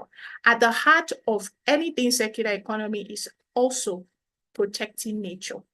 But first, we have eliminate waste and pollution, a tone that you will hear me sing over and over again. Is it possible that waste is never created in the first place? Let me hear from you in the chat. Is it possible? Is it possible to, create a system where there is no waste at all? Do you think it's possible? I want to see if we have any comments from people, because this is a highly debated question. Is it possible to have zero waste? So someone from Lagos is saying, yes, it's possible. Another person is saying, no, I don't think so. It's almost impossible. Wow. Interesting opinions. Yes, it's very possible. No, it's not possible. Those are two very interesting sides of this question or debate. Now, what I would say is that let's see, how do I phrase this properly? So as of now, where we are now, it's technically not possible to do complete zero waste. However, as of where we are going to in the future, it is possible to do zero waste. It means that we need to take a step further rather than just thinking about how can I prevent waste. It means how can I eliminate it completely? How can I do it in such a way that there is no waste being created? So I'll give you an example, one that I love to use, and I'm sure that Emmanuel and his team, they've heard it a lot of times at this point, but it's still my favorite example. It's the one of the lady who makes coconuts, items from coconut. From start to finish, every single element or every single part of her design, there is no waste. So I'm going to paint you a story. This young lady, I'm paraphrasing now, this may not be how our story, actually went, but this is how I like to think it went. This young lady happened to grow up in a coconut plantation and saw a lot of coconut being used, harvested, and all that. And then she thought to herself and said, with all my education, with everything that I know now, what if I make products out of coconut? And what she decided to do was to say, okay, this particular coconut, I will take it, and then the husks from the coconut, I'm going to sell it off to people who make coal briquettes, so fire starters, because the husks from coconut, when it's dried, it's incredible for starting like fires that you can use to cook, without you having to cut tree down to get fire starters and so on. Now, that was the first phase. Then, of course, when you've succeeded in taking off the husks, that's the fiber that covers the coconut, you have met with the hard shell. She breaks off this hard shell and says, I don't want to throw away this hard shell. There are two things I can think of using this hard shell for. First, I'm going to make scented candles that this hard shell will be the container on which they rest. So if you are a fan of scented candles, or you've seen it in movies or things like that, you will find that they come in typically glass cup or tin containers. But this lady says, no, I want to use coconut shells as mine. And so she's able to make a mixture of candles and all, and pours it into it, and that is a product on its own, selling fantastically well. The second option is for her to say, okay, that particular same coconut shell, what if I take it to a fashion designer and that person takes that particular thing and makes buttons and buckles for your belts out of it? That's another innovative solution. So they wrap, she collaborates with a fashion designer and they wrap coconut shells with fabric and with beautiful, colorful items that make it suitable for today's fashion trend. And people take that up and wear those. So the hard shell is done. There is no waste from that. She's now with the coconut fruit itself. Of course, you can eat it raw with curry, flex on it. Of course, you can make coconut milk out of it. Yes, you can also get coconut oil. All this process, when you go about it, you will definitely be left with something. You will be left with the residue of the whole extraction process that you go through. But when she's left with the residue, she now says, okay, I have coconut oil, I have coconut milk, I have coconut munchies. I'm not done. This coconut, the leftover flesh, when I've extracted all the juices and all, I want to take it and I want to make a snack that children can take to school. And so she makes coconut balls out of this item. Now, that in itself is another beautiful, innovative product that is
Well, that's apologies about that. Just in a minute, we should have our facilitator back on the call. Just in a minute.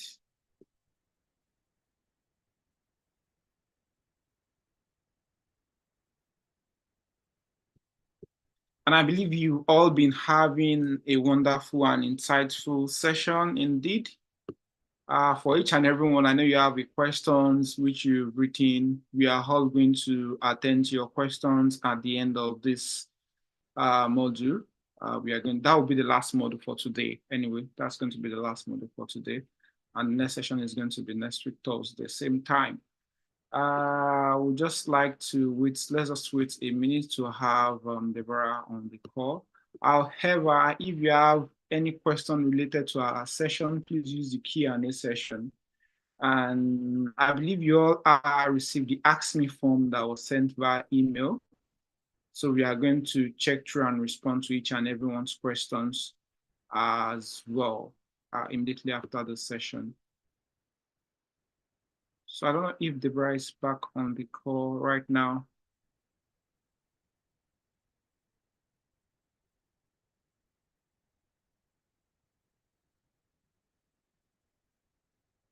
I hope you can all hear me. I just need someone to acknowledge that if you can hear me.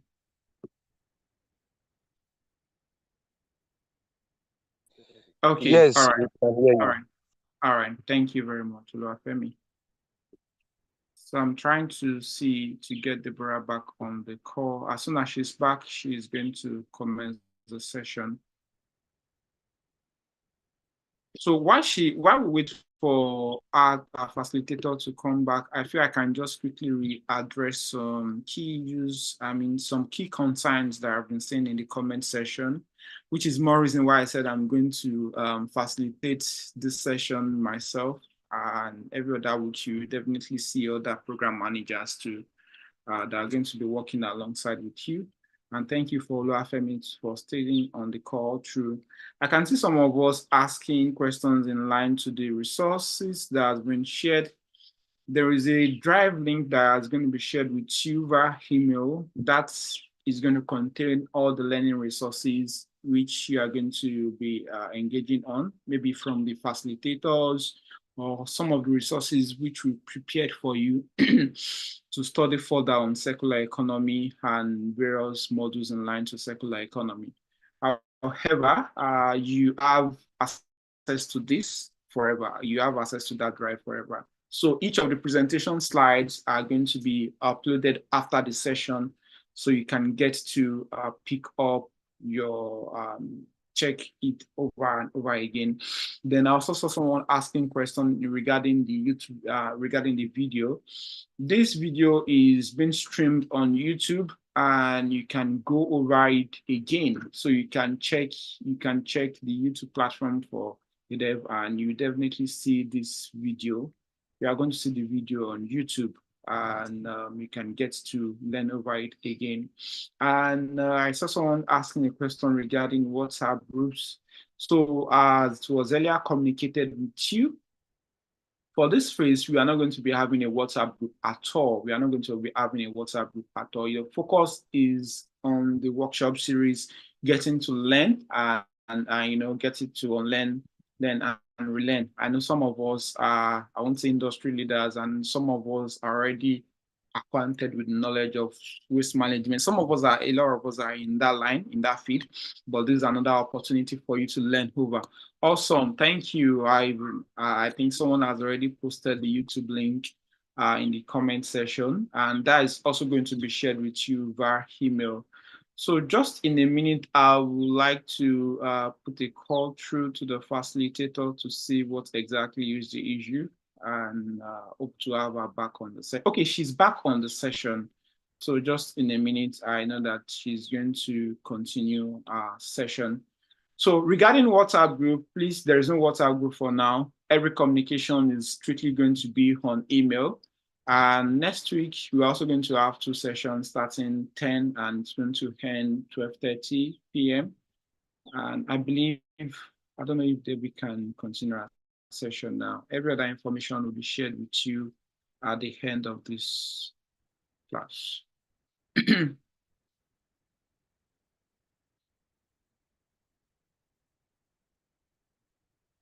Hello, Deborah, are you back?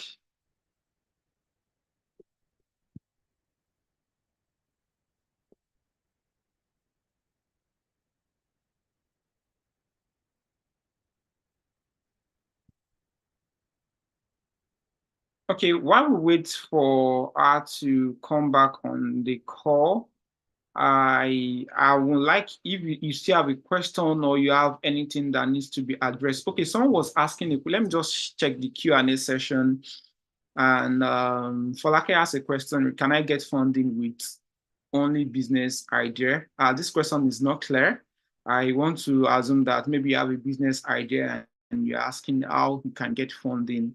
Yeah, there are a lot of programs that there are beyond accelerator programs. There are a lot of funding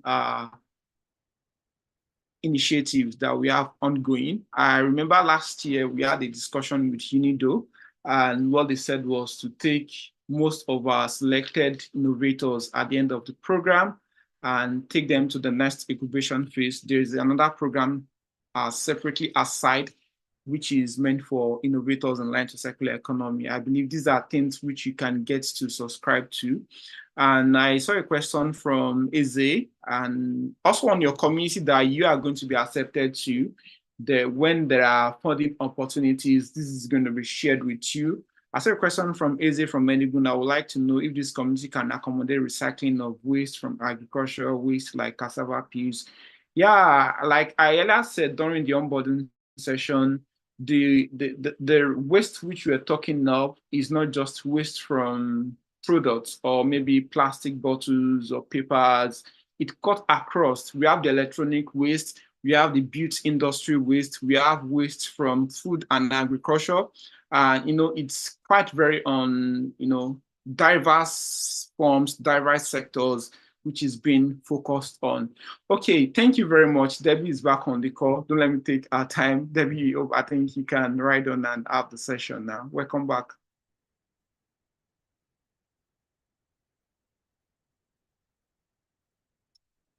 Oh, just a minute, just a minute. Okay, yeah, you can unmute your mic and speak now.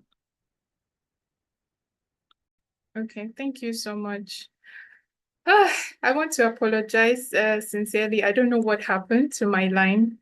I have no idea. I tried to log in a couple of times. I'm so sorry about that. The network just wanted to spoil the story I was telling you. I apologize again. No, And that's then I fine. think, That's okay, so I'll just get started or continue very quickly because I have limited time and everybody's here. So I wanted to round up on the story I was telling. I think I stopped at the point where she made munchies for the children to take to school, children, a white population to take to school. And then, of course, she made coconut flour from the coconut shavings and all, which could be added to products or food items to, add a unique nutrient to it. All in all, what this woman or what this individual has been able to do is that in her particular niche, yes, it seemed like it was just food, but it extended and spread across other sectors where even people in the fashion sector, people that deal with energy sources had a part to play in that. So technically, it was designed with no waste. With no waste in mind. So why did I tell that story, or why did I, create that elaborate description? Is to show that it is indeed possible if materials are taken and, you ask a lot of questions. We have these things called the 5 hows and whys. So you keep asking how. If you hit a brick wall, you keep asking, how do you make it better? How do you make it better? Until you've gotten to the root cause of the problem where okay, this is it. And there is no other point to go from here. And then you work your way backwards and create it. So essentially, maybe you take something like I think there are so many sectors Emmanuel has mentioned. I think for me, the easiest ones to use are, food sectors and so on. But there are a couple of examples I'm still going to show you here that these people ask themselves how a couple of times, why is this not working? How can I make it better? Until they got to the final answer.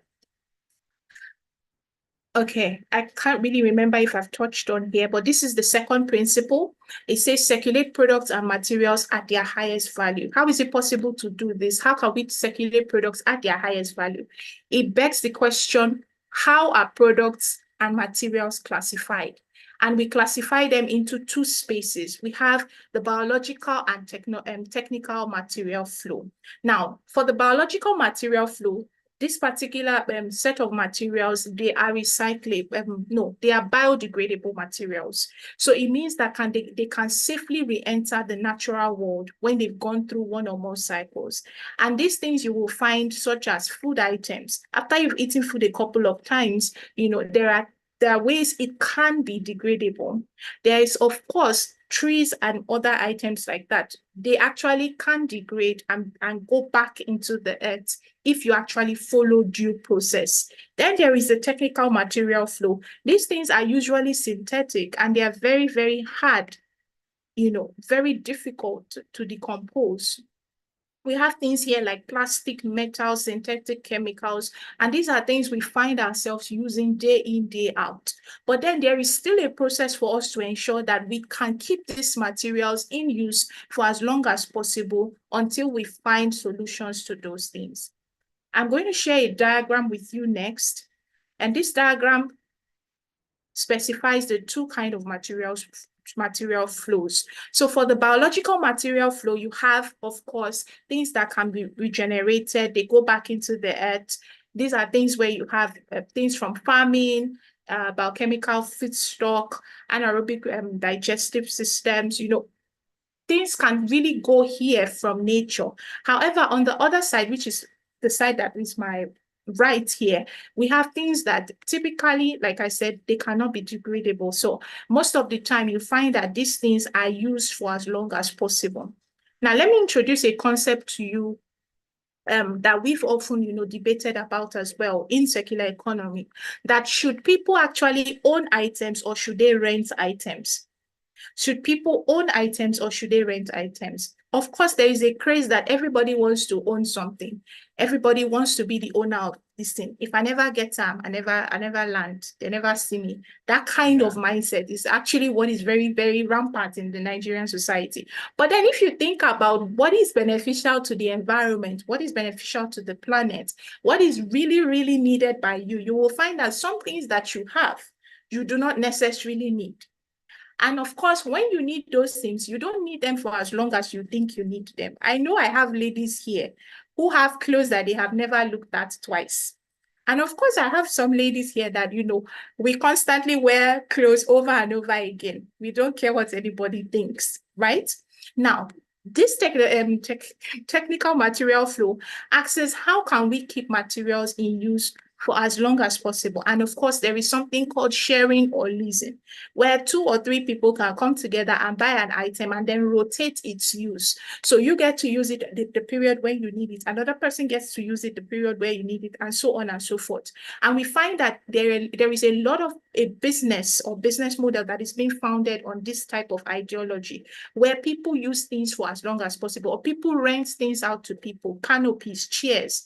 You would not think of buying chairs and just keeping, except you are in the event business and you need to use it for as long as possible. So these are examples of the ways people use things for as long as possible. We have heavy machineries. There are some big companies that still rent machineries from other companies when they need it. Why? Because it is more ideal to rent those things than to have your own, if initially that is what works for you. However, if it's something that you constantly use, there is the option of owning it. Now, I'm going to move from this. We're supposed to do an exercise. Forgive me if I do not respond to all the chats that might come up from this one. But then where do you think these particular items will fit May in the I ask diagram? you? Okay. Hello, Yes, please. Deborah. Please kindly enable full screen. Okay. All right. Okay. Thank you very much. I want No to problem. see Okay. Okay. So this is the diagram that I was sharing earlier, and then this is an exercise that we quickly want to go on. So I don't know if everyone got to see this clearly. So on the left side, my left side here, we have the biological material flow, and on the right, we have the technical material flow. Things that are here, they can easily degrade, and things that are here cannot be degradable. Now, this is the exercise. Where would you place these items in that diagram? Would you place them on the left or on the right? Now we have a mobile phone repair service. Would you place it on the left or on the right? You can leave your answers in the chat. We have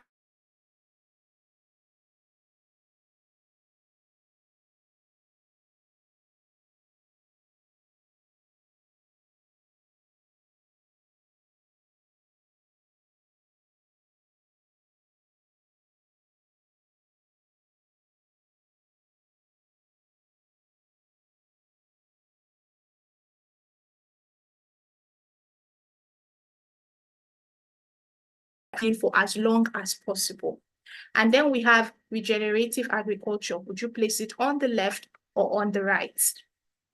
Right, okay. Okay, noted. Mobile phone on the right. Okay, interesting. Interesting, fantastic. The example that I gave of the woman with the coconut business, would you place it on the left or on the right? So that is probably going to be on the left as well. Thank you so much for your responses. And that was very kind of you. Okay, now we're going to move very quickly to the third principle, which is regenerate nature. And this particular one, it takes a cue from nature.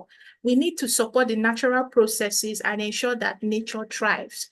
So it means that as much as we take things, we actually make provision that those things can grow back, which is why you will see that a lot of people today advocate for tree planting. So they tell you, you need to plant trees. When you take trees, you need to plant them back. Very interesting is someone who has done something else and says, okay, there are even potted trees. So these are trees that you can have in pots in your houses. So if you cannot do the hard one of going out there and planting trees, you can actually buy trees and make your environment, beautiful. And of course, ensure that you have, good air to breathe, because trees actually do something very important. They actually help emit air that we in turn need to breathe and need to encourage life. Now imagine if there is a situation there where there are no trees left. I'm sure nobody has really sat down to think about that, but it's a possibility. Imagine if there were no trees left, there were no plants left, how would we actually survive? That would be a situation where we would now say Earth can no longer house life, except we want to begin to manufacture oxygen, which is already expensive as it were. So when you think about things from this point of view, you would see that it's very important and it's even necessary that we begin to apply circular economy principles in our approach to daily life and thinking. The food industry, yes. We can't talk about circular economy without talking about the food industry, however brief it might be. Why is this important? Because when we talk about nature, we often, capitalize on nature for feeding. Even if, yes, we do it for a lot of other things, but we often capitalize on it for feeding. I think a few days back, I was opportune to find a farmer that practices zero-waste farming. In her zero-waste farming system, she totally eliminates synthetic fertilizers. So rather than using synthetic fertilizer, whenever they cook at home, and this is not a very large scale, this is something very small and simple, of course, with a lot of scalability in mind. Whenever they cook at home, she gathers all the food waste, the peels, everything, and uses a 2-bucket system, holes at the bottom of the bucket, and then puts the food waste above and puts water into that food waste. For her, that is a way that she does composite, yes. So what that does is that the food waste, after a while, begins to decompose and the nutrients that is still embedded in those things sinks into the water. The water that she then uses for planting. Now, how does she plant? Yes, everywhere there are walls, concretes, and everything. She uses plastic. It's very interesting. You can go and read up on it. I was very, very, fascinated when I saw it. She uses plastic bottles and strings and uses, sawdust as well as a bit of sand, soil from, around her. Now, in that particular bottle, she ensures that, okay, there's enough soil for the seeds that she wants to plant. And then the nutrient comes from the water and, of course, other sources that are not really. I'm not an agriculturalist. I was fascinated, so I had to keep watching. But other sources, that provide nutrients to this plant. So it could be as much as even banana peels and plantain leaves.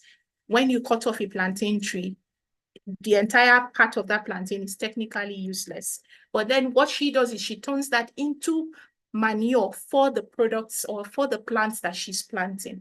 And things as simple as ewedu, things as simple as lettuce, things as simple as pepper. These things are able to grow and flourish in that kind of environment. It goes to show that there is a lot we can do if we begin to think outside the box, if we in fact think that there is no box that is limiting our capacity. But how do we produce food today? A lot of people rely on pesticides, rely on synthetic fertilizers, rely on a lot of things that are finite in nature. And these things, damage the ecosystem and human health. However, if we begin to think in a different way, even if we do not do zero waste farming, we begin to think, how can we leave the earth? We were taught this in agriculture when we were younger. How can you do rotational farming? So for a period of time, you plant crops on a farmland, then you leave the farmland to fallow for a while, and then you come back again. How can we put this in practice for as long as possible? Or in fact, how can we plant different crops that do not reach the same depth in the soil to get their nutrients so that there is always nutrients spread around all the time?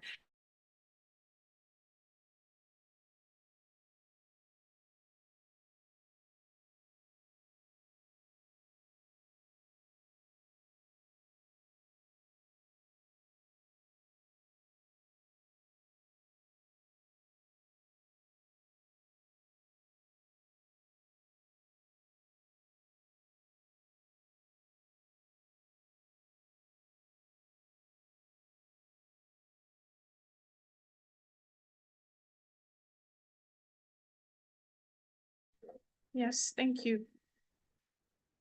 So sorry, I don't know what's wrong.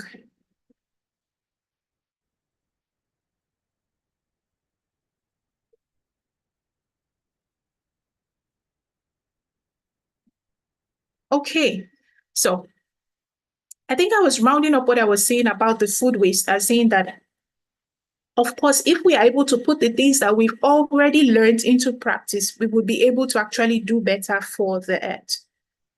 Now I'm going to talk about mindset very briefly.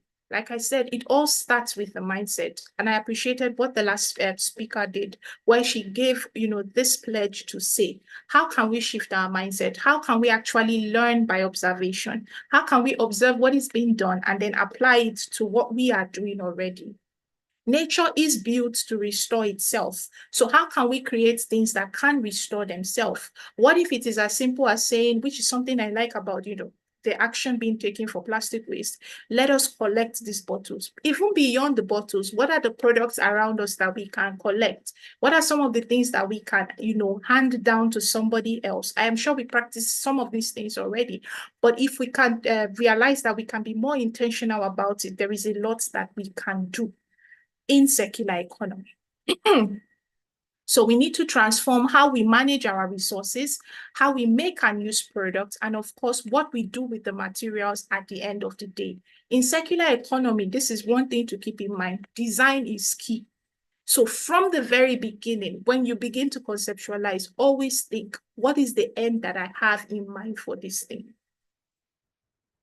Now, very quickly, I'm going to run through sustainable production. I'll try not to tell any stories, rather I'll just give point-on examples. These companies, their life, they are living, you can check out for them on social media.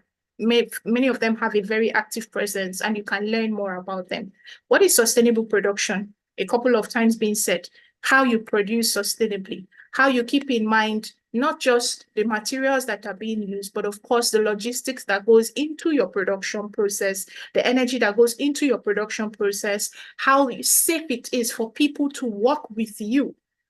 And of course, how is it rewarding for everybody? So sustainable production cuts across all these areas and not just one area, which is have a product. No, it goes beyond that. And these businesses have different kind of models, which we call the circular business model. Circular business models are just models that businesses can take up to produce products. One, we have, circular inputs. Talked about this a lot. They are designed not to end at the life, but then they are designed to keep being used over and over again. We have the shared economy concept. For shared economy concept, this is what I explained, where we share things. So technically, you find that people that rent things out actually fall under this model. So if you have a rental business, or if there is an element to renting in your business, it could be renting out even your space. You have a large space, a large warehouse, you're not using it for anything, and then you rent out a portion of that, or you share a portion of that for many people to use. That's even an ideal example. I found that in universities, and I'm sure some of you would agree with me, you will go to a shop and it will be like there are 4 people that are the owners of the shop. There is somebody doing photocopy, there is somebody selling biscuits, there is somebody doing, I think, selling handkerchiefs and there's someone selling books or something like that. Someone is even doing POS in the same shop. While it might be funny and look like they don't have money, it's not always the case. Actually, what they are practicing, even if that's not what they intended to do, is a shared economic concept. They are sharing that particular space. Now, of course, this is just one of the ways. You don't have to do that, but there are many things you can share and it makes sense as a circular business model. So we have people who are collectors that share the space. They collect plastics, they collect fabric, they collect, waste from the built environment and so on and so forth in one space. And of course, we have people that do collection and production in the same space. So the possibilities are endless. We have products as a service. In this particular model, you don't just do, oh, I have a product, but your product in turn becomes like a service. You include other offers. So it means that, say, for example, everything we buy that is a technological product sometimes comes with a warranty. It can be 2 weeks warranty, it can be 1 week warranty, and so on and so forth. But then producers can begin to think about it to say, okay, what else can I add beyond just the guarantee? What else can I do? If you find some phone companies now tell you you can bring your phones and they would repair it for you, you just need to have like an insurance. So you pay for that insurance like 6 months, And if it gets bad within 6 months, they will repair for you. That's actually them introducing like product as a service to their model.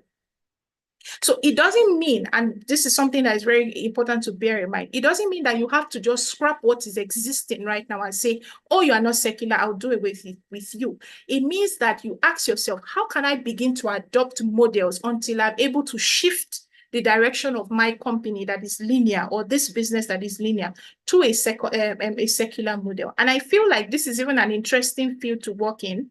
So if you are thinking, oh, what economic benefit is there? I'm not a producer and all that. You can be a secular strategist. You can begin to think around, oh, I've learned a lot about these things. How can I teach a business how to shift from being linear to secular? So you have created a unique job opportunity for yourself, and you flourish in that field.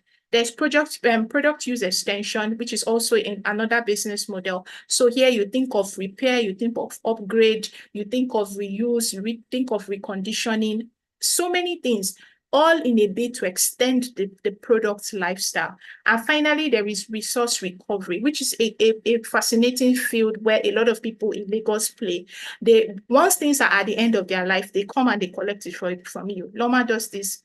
When they collect waste from you, that is one idea of waste recovery and resource recovery. There are other people that also do resource recovery because they use these things as their inputs, which tallies with number one. So take away from this particular slide is that for secular business models, they are endless, and you can actually adopt 1, 2, or 3 in a particular business to tilt it from being linear to being secular.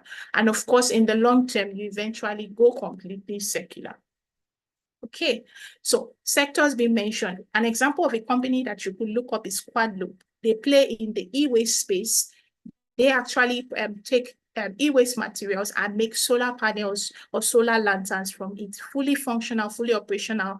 And they are working right now. You could check them out online. This is very fascinating because things you would take, scrap material, waste batteries, they work with a collection agency, Heineken, to do this and make these products.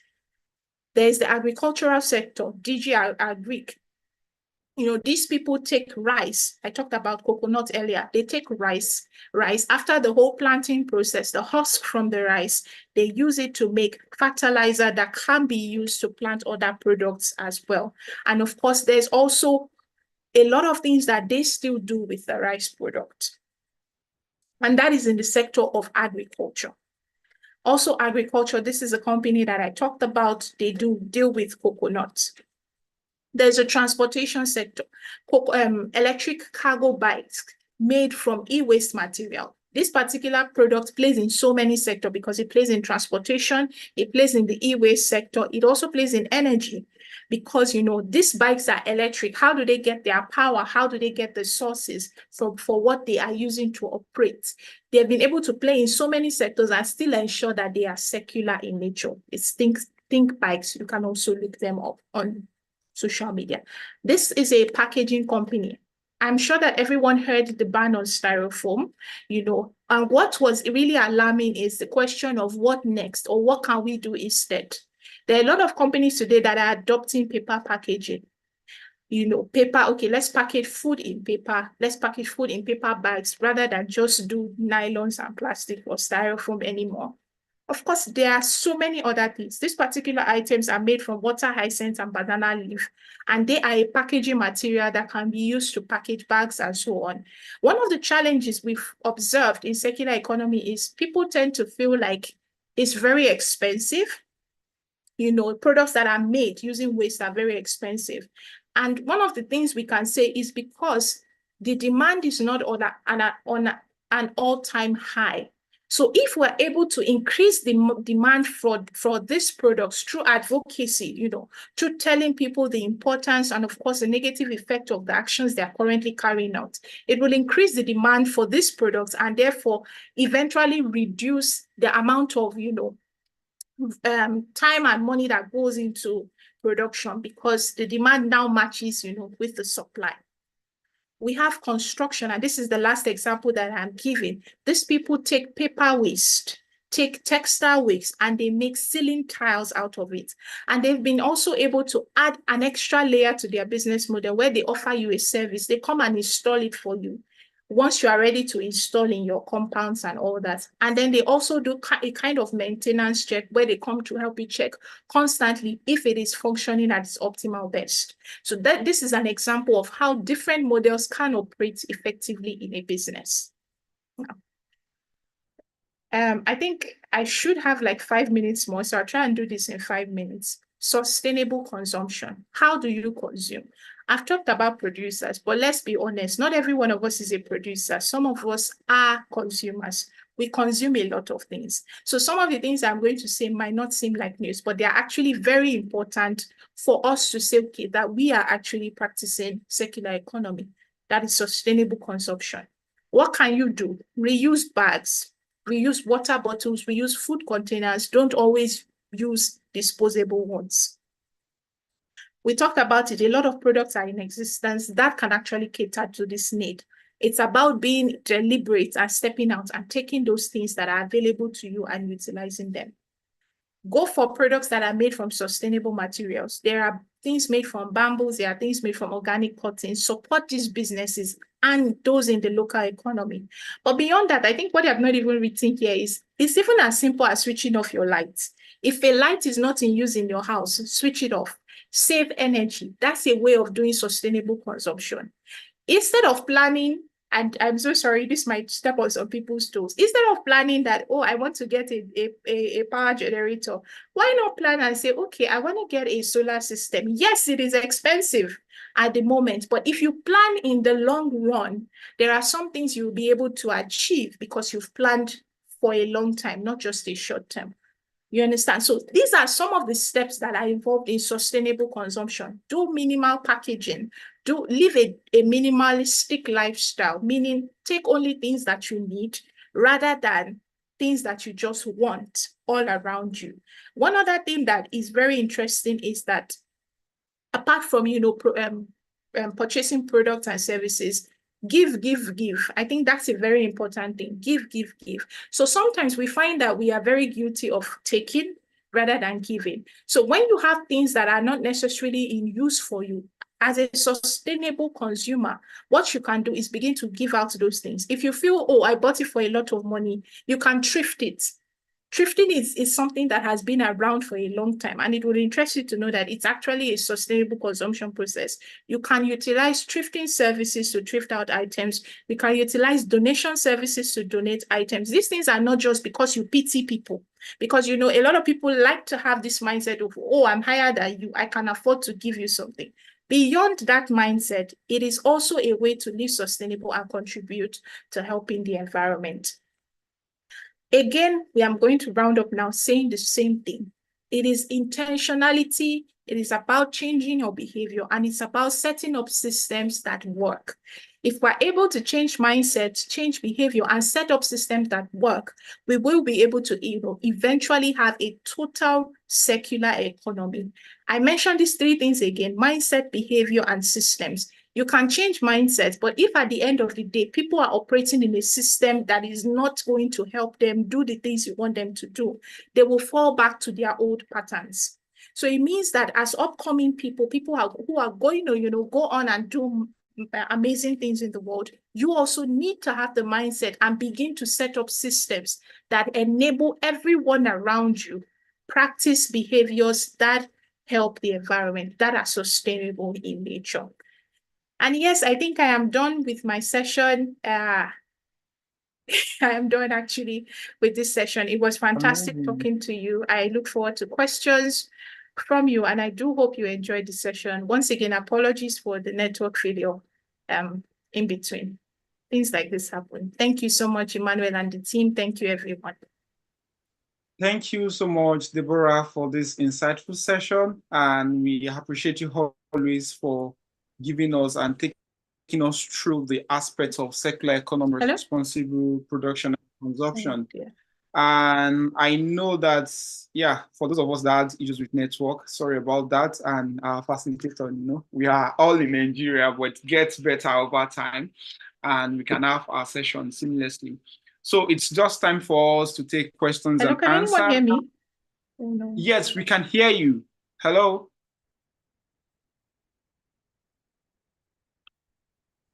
Hello? All right. So it's high time for us to take questions and answers. If you have a question in line to what this module is all about, you can raise your hand and we give you the permission to speak.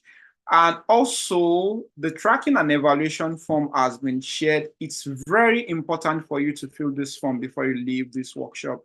Very, very important. And it's part of what is going to contribute to your grades for this phase one of this program. And let me just check the Q&A session. For those who said the links is not functioning, the link for that tracking and evaluation form is very active. Please check your network and ensure that you fill the form before you exit the class. For the Q&A session, I think there are questions. There's a question from Adetola Idowu.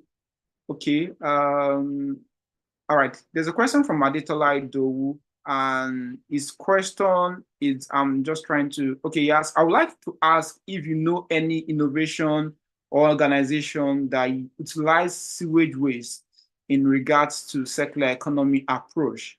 That's a question from Adetola Idowu, then from Osun State, then also from Tosin Ola Leye.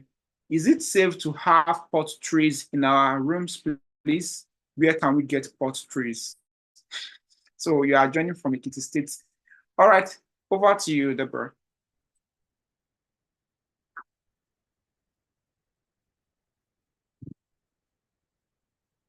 Oh, she's currently not on the call. That must be a network issue again. All right, while we wait for our facilitator, I believe I can just address one or two things as that's been shared by each and every one of us earlier before we start the session. And like I earlier said, it's very important for you to fill the tracking and evaluation form and before you leave the session. And for those who have left, please, I don't know, I hope they are not going to miss that. But it's very, very important before you leave each and every workshop series. We just have 2 more weeks for our workshop series, and these are very engaging sessions with various industry experts across boards that are going to be taking us on various modules. I quickly want to check the Ask Me form, and I know that we have just few people that ask questions in line to maybe what their major concern is about the program. I've addressed the issues of WhatsApp. I've addressed the issues of networking. There is a time which you are going to do that very, very more better, and each and every one of us are going to get to connect with each other. So just keep to the learning for now. Okay. So for someone was asking question in line to the time, this is the best time we are going to have this session because it's very, very important for us to all be part of it.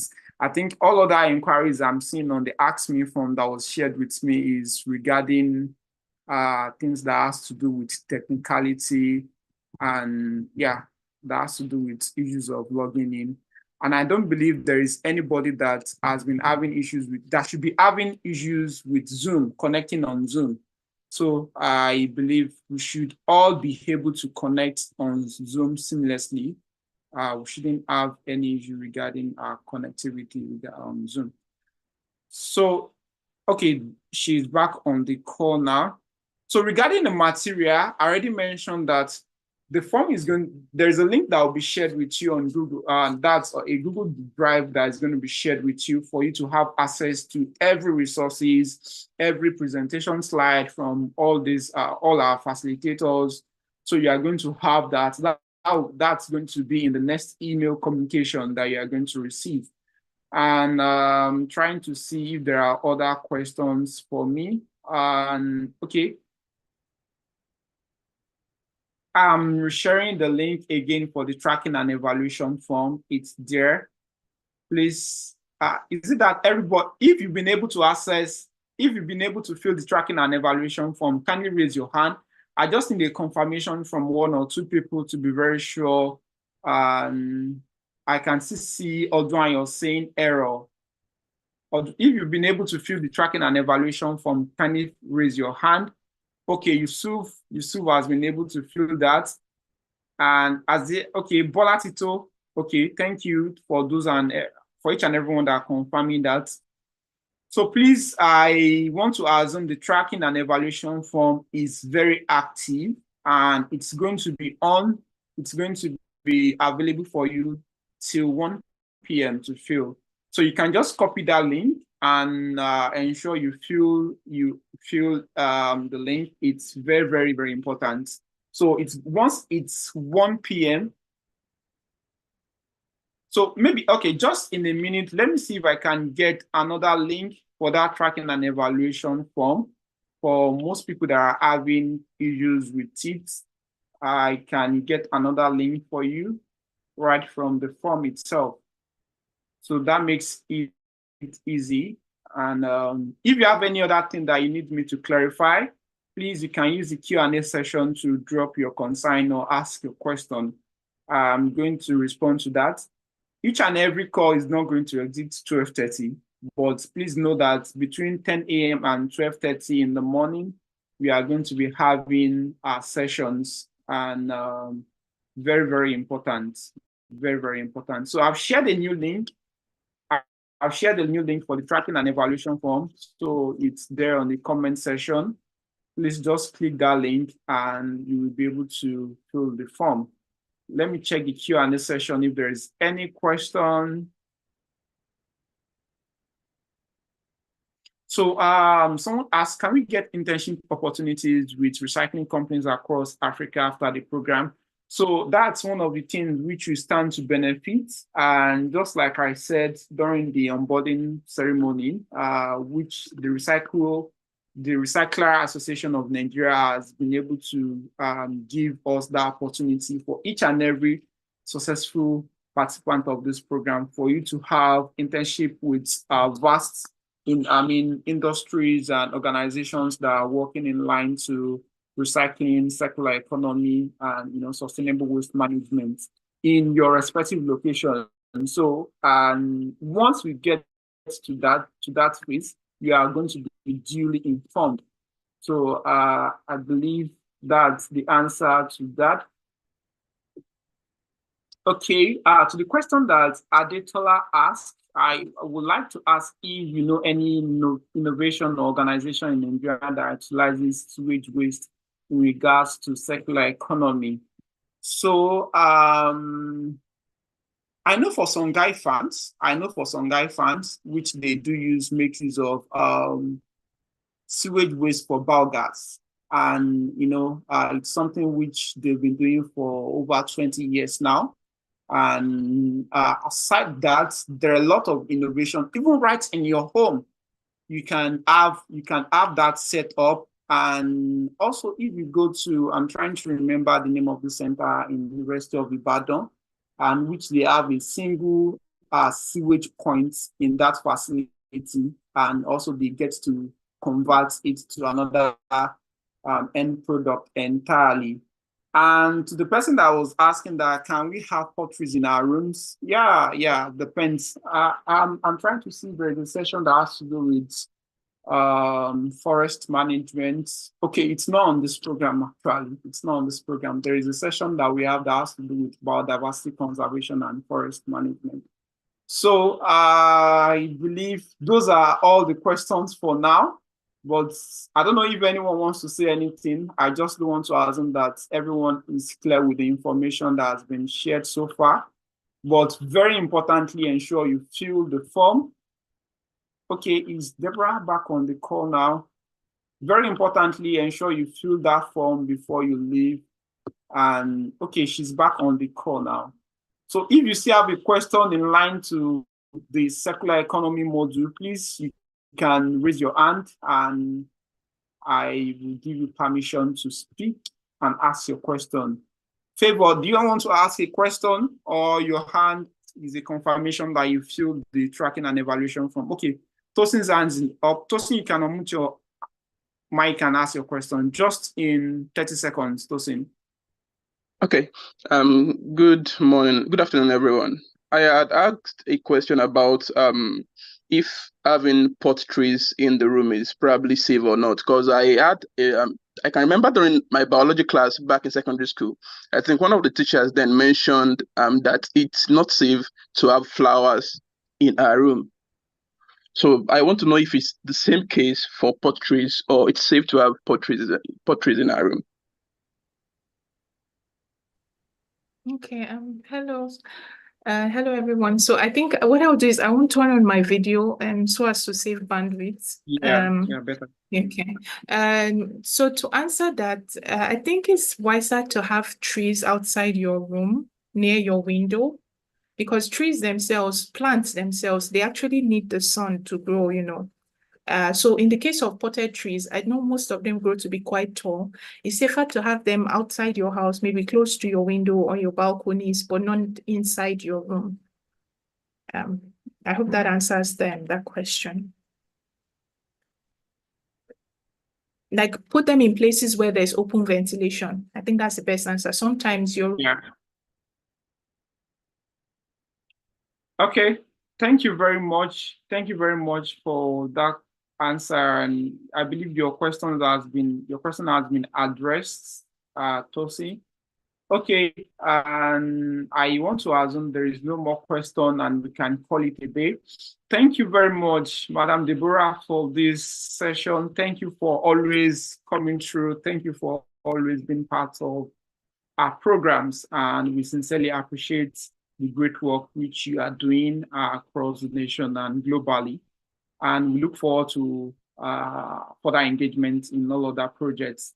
Thank you. And to our entire participants, we believe today has been a wonderful time, and you indeed had great insights in line to circular economy and sustainable waste management. And see you next week, same time, same link. And we believe that during the week, you are also going to make due use of the knowledge that you have all acquired this morning. And you're also going to get to educate your household. You are going to educate your community. You are going to educate your network about the importance of recycling, importance of circular economy and sustainable waste management as we strive towards achieving a cleaner and edgier environment. Thank you, everyone. Enjoy the rest of your day and the week ahead.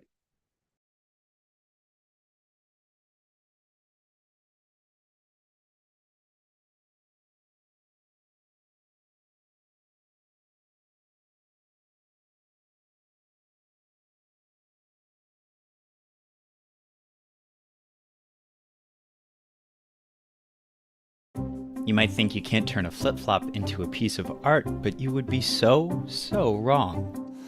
The team of sculptors at Ocean Soul in Nairobi, Kenya, carves the most common footwear on the planet into hippos, giraffes, whales, and more.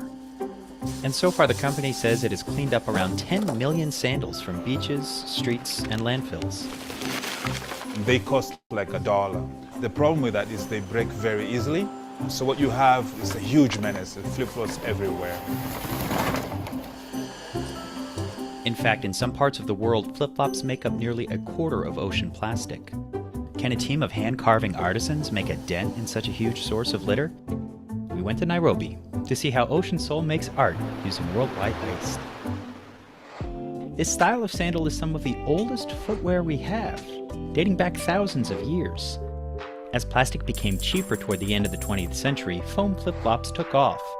Today, we make over 1 billion of them every year, but most don't last long. That means a lot of flip-flops end up in landfills and waterways. In Kenya, the coasts are often littered with them. So trashes come from even as far as from India, Philippines to over here. So sometimes we are shocked. We have a network of collectors that collect flip-flops from our weekly beach cleanup efforts at the coast of Kenya. When you bring the flip-flops to us, we pay you an equivalent of 30 cents US per kilogram. You'd need to bag more than 25 pairs to make the minimum daily wage of a typical worker in Nairobi. All told, collectors usually bring in about 1 ton of flip-flops per week. That's more than 3,000 sandals. First, the shoes go through a thorough hand wash using water and detergent. We live in a very hot climate. It takes probably 2 to 3 hours for them to dry, and then our artists will come to pick them and use them to make the sculptures. For small and medium sculptures, workers die-cut the flip-flops into templates.